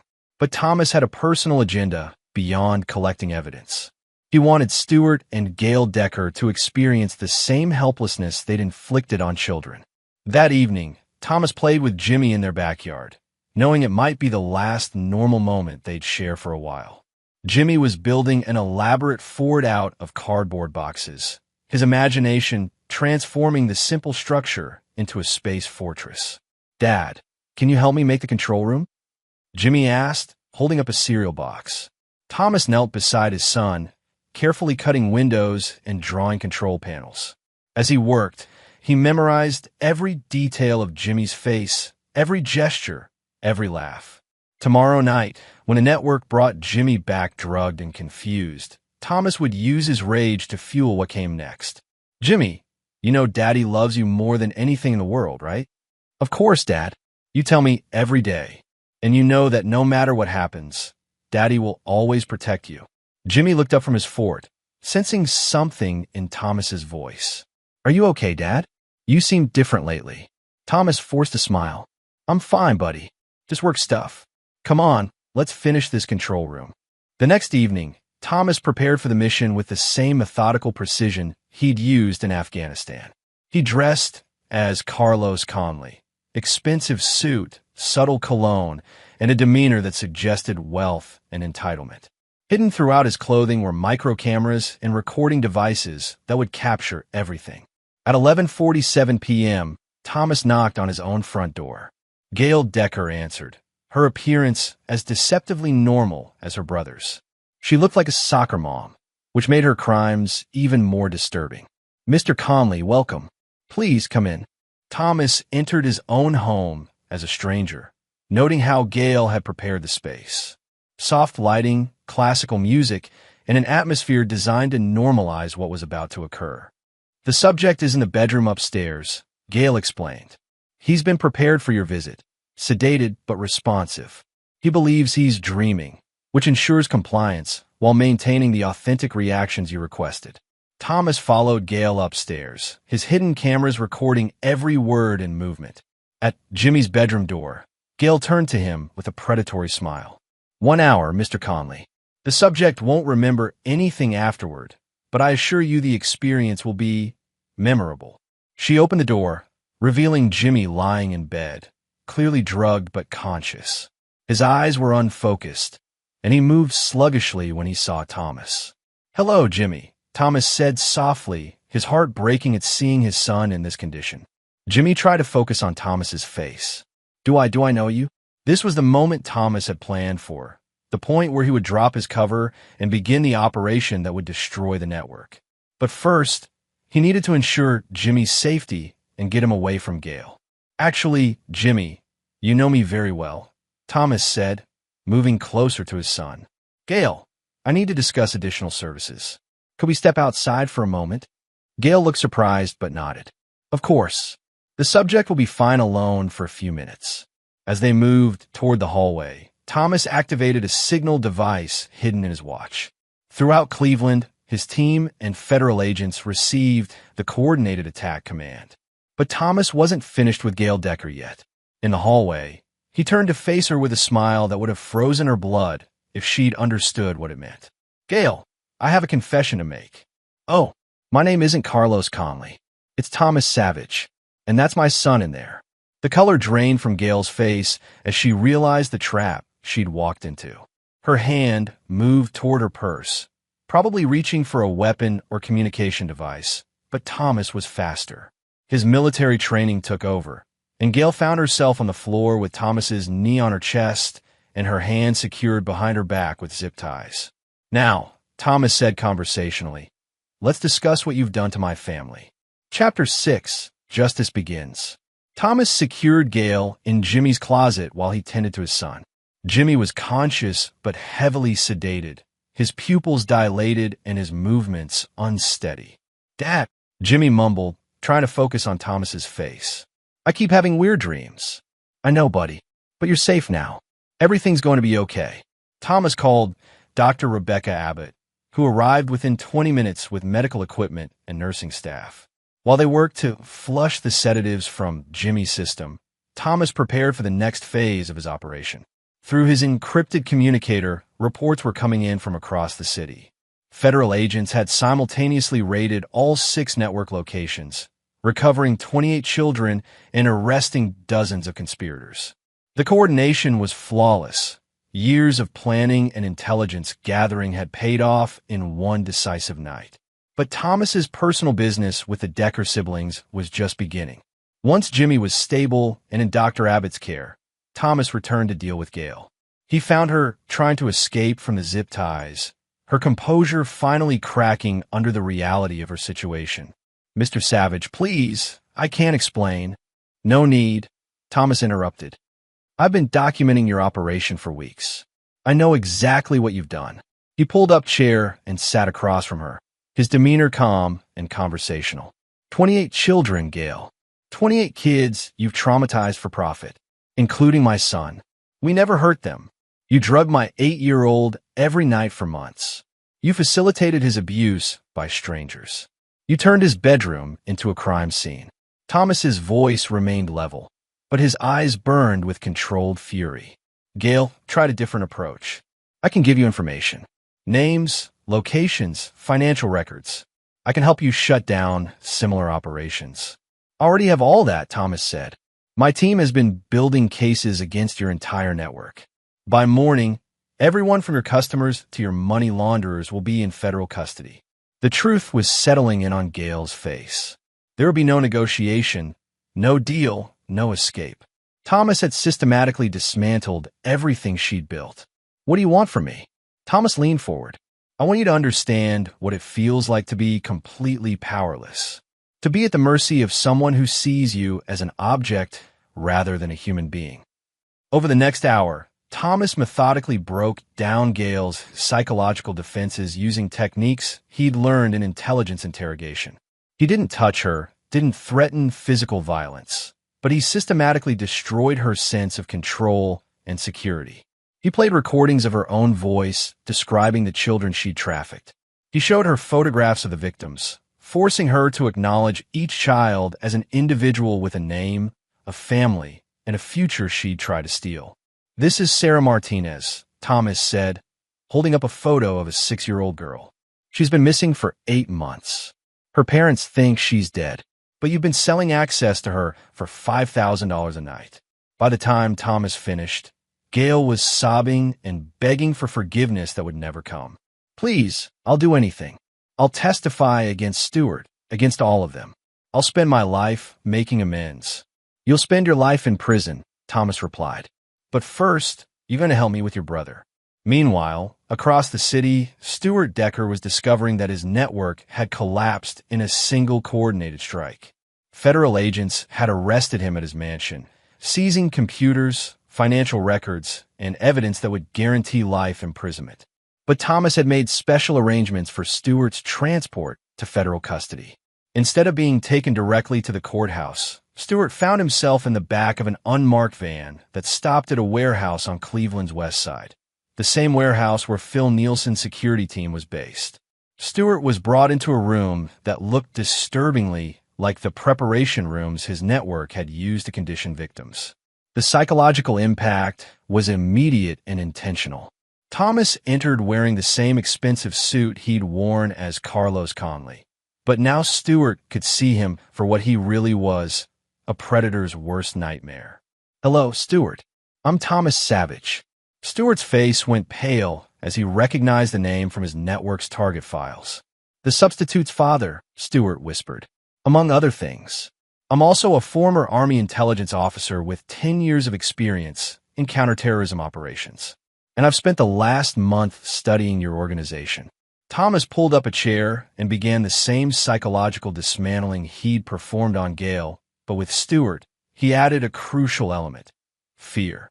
Stewart, your sister is in federal custody. Your customers are being arrested as we speak. Your financial assets have been frozen. Your properties have been seized.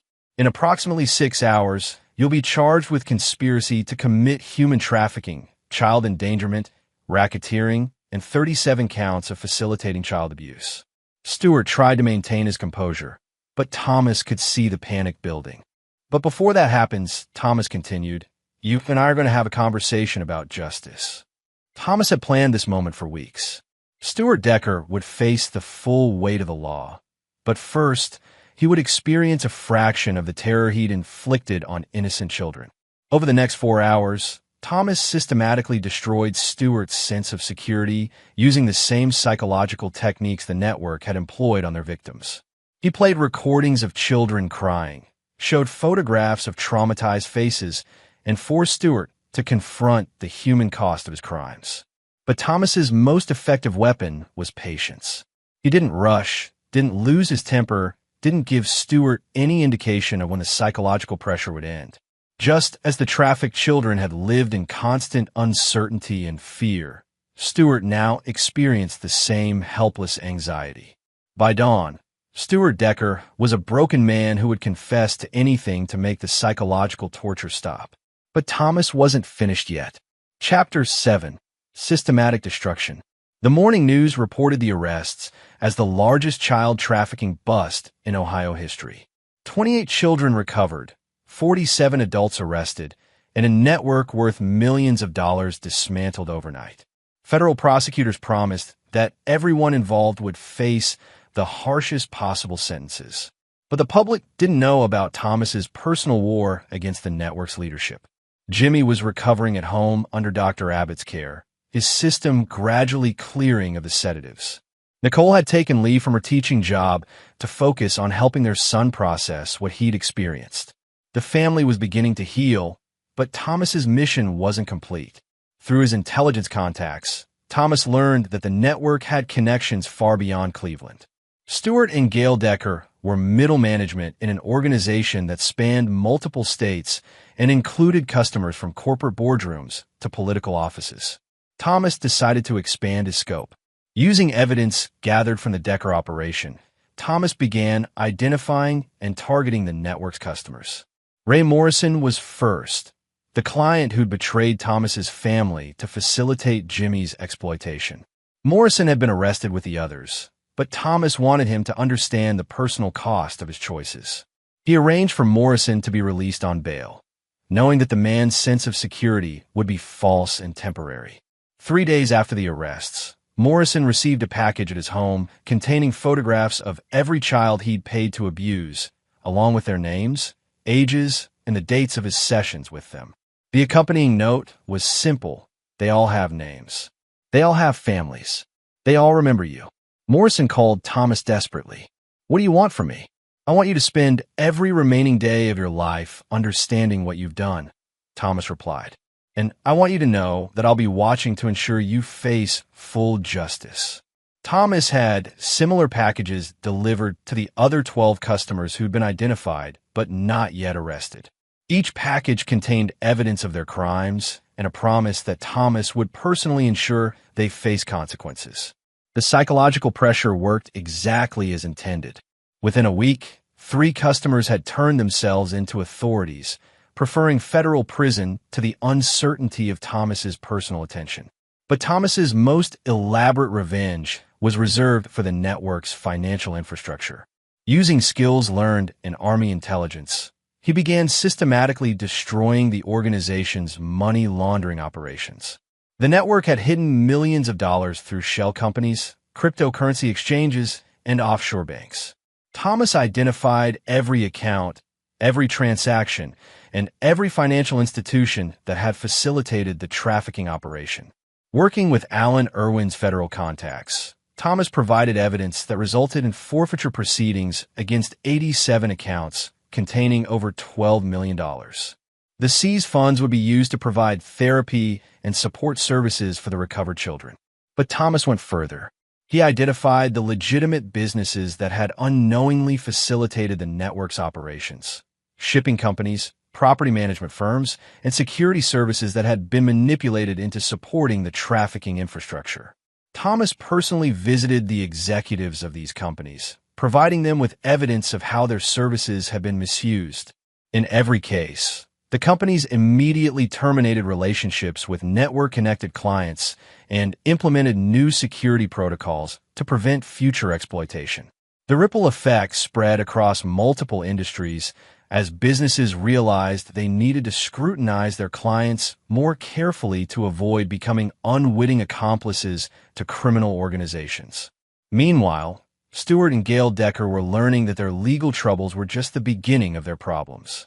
Thomas had arranged for certain information to reach their fellow inmates, specifically details about their crimes against children. In prison culture, child abusers occupied the lowest position in the hierarchy, subject to constant threats and violence from other inmates. Stewart and Gail found themselves in protective custody, isolated from the general prison population, but psychologically tormented by the knowledge that their reputations preceded them wherever they went. But Thomas's most sophisticated revenge involved the network's victims and their families. Through Dr. Rebecca Abbott and her colleagues, Thomas helped establish a comprehensive support system for the recovered children.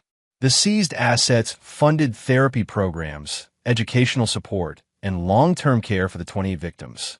More importantly, Thomas ensured that each child's family understood exactly who was responsible for their trauma. The families were given complete information about the network structure, the roles played by Stewart and Gail Decker, and the customers who had paid to abuse their children. The psychological impact on Stewart and Gail was devastating. They faced not only criminal prosecution, but civil lawsuits from 28 families seeking damages for the trauma inflicted on their children. Thomas personally delivered information to each family, ensuring they had everything needed to pursue justice through both criminal and civil courts. The message was clear. Stuart and Gail Decker wouldn't just spend their lives in prison. They would spend those lives knowing that dozens of families were dedicated to ensuring they never escaped accountability for their crimes. By the end of the month, the network's destruction was complete.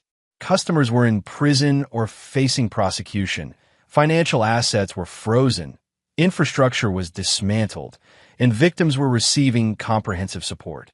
But Thomas had one final act of justice to perform. Chapter 8. The Reckoning. 6 months after the arrests, Stuart and Gail Decker stood trial in federal court. The evidence Thomas had gathered was overwhelming. Thousands of hours of surveillance footage, financial records, victim testimonies, and recorded conversations that left no doubt about their guilt. Thomas attended every day of the trial, sitting in the front row where Stuart and Gail could see him. He wanted them to understand that their actions had consequences and that those consequences would follow them for the rest of their lives.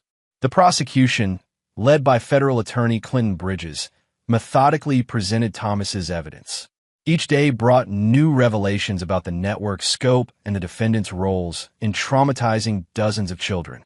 The evidence shows, Bridges told the jury, that Stuart and Gail Decker operated a sophisticated criminal enterprise that treated children as commodities to be bought and sold. They showed no mercy to their victims, and they deserve none from this court. Defense attorneys tried to argue that the defendants were themselves victims of larger criminal organizations, but Thomas's evidence proved that Stuart and Gail had been active architects of the network rather than unwilling participants. The most powerful testimony came from the children themselves.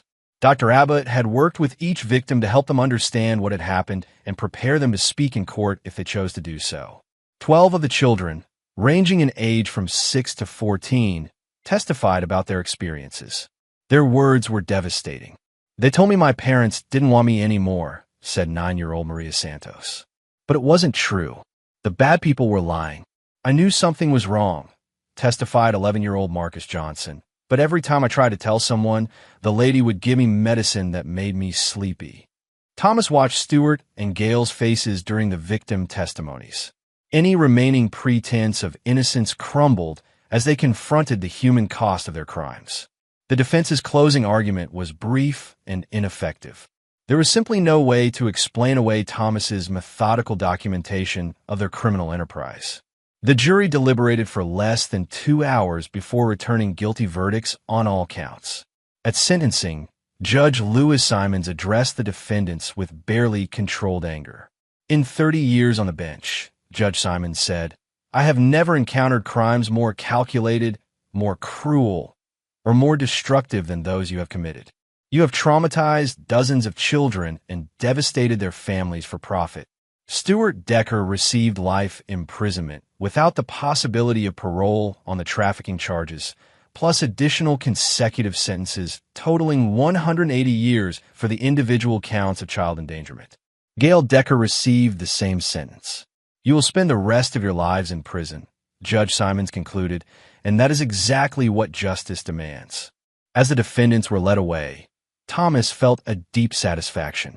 His intelligence training and military discipline had enabled him to systematically dismantle a criminal organization and ensure that its leadership faced appropriate consequences. But Thomas's mission extended beyond the courtroom. In the months following the trial, Thomas used his security consulting expertise to help law enforcement agencies across the country identify and investigate similar networks. His methodical approach to evidence gathering became a model for trafficking investigations nationwide. Thomas also worked with Dr. Abbott to establish the Survivor Recovery Foundation, funded by the assets seized from the network. The foundation provided comprehensive support services for trafficking victims and their families, ensuring that the children had access to therapy, education, and long-term care. Jimmy recovered fully from his ordeal, though the family maintained regular counseling sessions to address any lingering effects of the trauma. The experience had brought the family closer together and reinforced their appreciation for the safety and security they'd once taken for granted. Most importantly, Jimmy never learned the full extent of what had been done to him. Thomas and Nicole agreed that their son deserved to grow up without carrying the burden of understanding how close he'd come to serious harm. Ellen Irwin received a commendation from the Cleveland Police Department for her vigilance in reporting the suspicious activity that had started Thomas's investigation. She became an advocate for neighborhood watch programs and child safety initiatives. Ray Morrison pleaded guilty to conspiracy charges and received a 15-year prison sentence. His business empire collapsed, and his family was forced to relocate due to the public shame associated with his crimes. The other customers identified by Thomas faced similar fates: prison sentences, financial ruin, and social ostracism that would follow them for the rest of their lives. Thomas had achieved something rare in his intelligence career: complete mission success. Every objective had been accomplished, every enemy neutralized, and every victim recovered. But perhaps most importantly, Thomas had proven that evil actions have consequences and that those who prey on the innocent will eventually face justice. The network was gone, the victims were safe, and the perpetrators would spend their lives paying for their crimes. Thomas Savage had kept his promise to protect his family and deliver justice to those who had threatened them. Chapter 9: New Beginnings. 2 years after the arrests, Thomas stood in the backyard watching Jimmy play soccer with friends from the neighborhood. His son had grown taller, his laugh was as infectious as ever, and there were no remaining signs of the trauma he'd endured as a victim of the trafficking network. The Savage family had found their new normal. Nicole returned to teaching with a renewed passion for protecting vulnerable children. She'd implemented new safety protocols at her school and regularly spoke to parent groups about recognizing signs of abuse. Thomas continued his security consulting work, but with a different focus. He specialized in helping organizations identify and prevent exploitation of their employees and customers. His reputation for thoroughness and discretion made him highly sought after by companies wanting to ensure they weren't unknowingly facilitating criminal activity. The Survivor Recovery Foundation had grown into a national organization, providing support to hundreds of trafficking victims and their families. Dr. Rebecca Abbott served as executive director, while Thomas chaired the board and provided strategic oversight. Stuart and Gail Decker remained in federal prison, serving their life sentences in facilities located in different states. Thomas received periodic updates on their status through his law enforcement contacts. Both had been placed in protective custody due to repeated threats from other inmates who learned about their crimes against children. Neither had shown any remorse for their actions or attempted to make amends to their victims. Thomas was satisfied with that outcome. Some people couldn't be rehabilitated, and Stuart and Gail had proven through their actions that they viewed children as commodities rather than human beings. They deserved to spend their lives isolated from society, unable to harm anyone else. The other network members had received sentences ranging from 10 to 30 years, depending on their roles in the organization.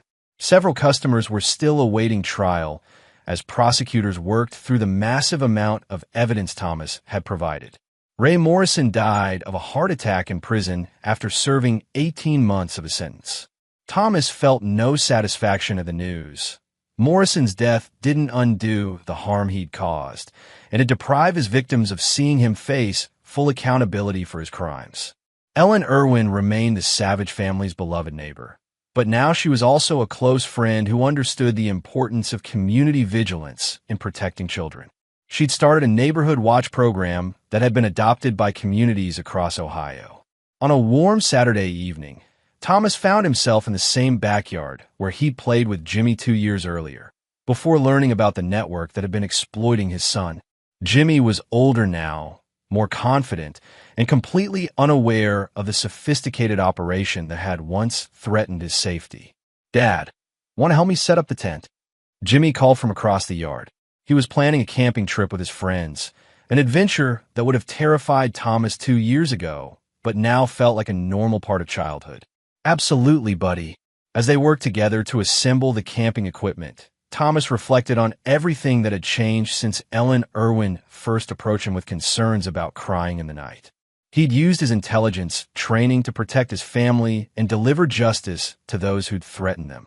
But more importantly, he'd learned that the most effective weapon against evil was the willingness to act on behalf of those who couldn't protect themselves. The 28 children recovered from the network were all receiving support and rebuilding their lives. Several had maintained contact with Thomas through the foundation, sending him updates on their progress and thanking him for his role in their rescue. Those relationships reminded Thomas why his mission had been necessary and worthwhile. "Dad," Jimmy's voice interrupted his thoughts. "You look serious. Everything okay?" Thomas smiled and ruffled his son's hair. "Everything's perfect, Jimmy. I was just thinking about how lucky we are." "Lucky how?" "Lucky to have each other. Lucky to live in a safe neighborhood with good people who look out for each other. Lucky to have friends like Ellen who care enough to speak up when something's wrong." Jimmy nodded seriously. "Mom says you helped a lot of kids who were in trouble." Thomas had wondered when this conversation would happen. Jimmy was getting old enough to understand that his father worked on cases involving children, though he didn't know about his own connection to those cases. "Sometimes people do bad things to kids," Thomas said carefully. "When that happens, it's important for adults to work together to make sure the kids are safe. Like how you and Ellen and Dr. Abbott work together?" "Exactly like that." Jimmy seemed satisfied with the explanation and returned to organizing his camping supplies. Thomas watched his son's easy confidence and normal childhood enthusiasm, knowing that Jimmy would never fully understand how close he'd come to a very different life. That was exactly as it should be. As the sun set over their suburban neighborhood, Thomas felt a deep sense of peace.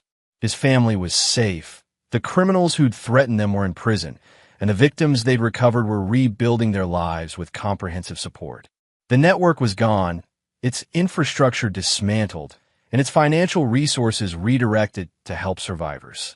Justice had been served completely and systematically. Thomas Savage had proven that with the right skills, resources, and determination, it was possible to protect the innocent and ensure that predators faced appropriate consequences for their crimes. The mission was complete, but the vigilance would never end. Thomas knew that other networks existed, other children needed protection, and other families required defenders who were willing to do whatever it took to keep them safe. He'd spent 10 years in military intelligence learning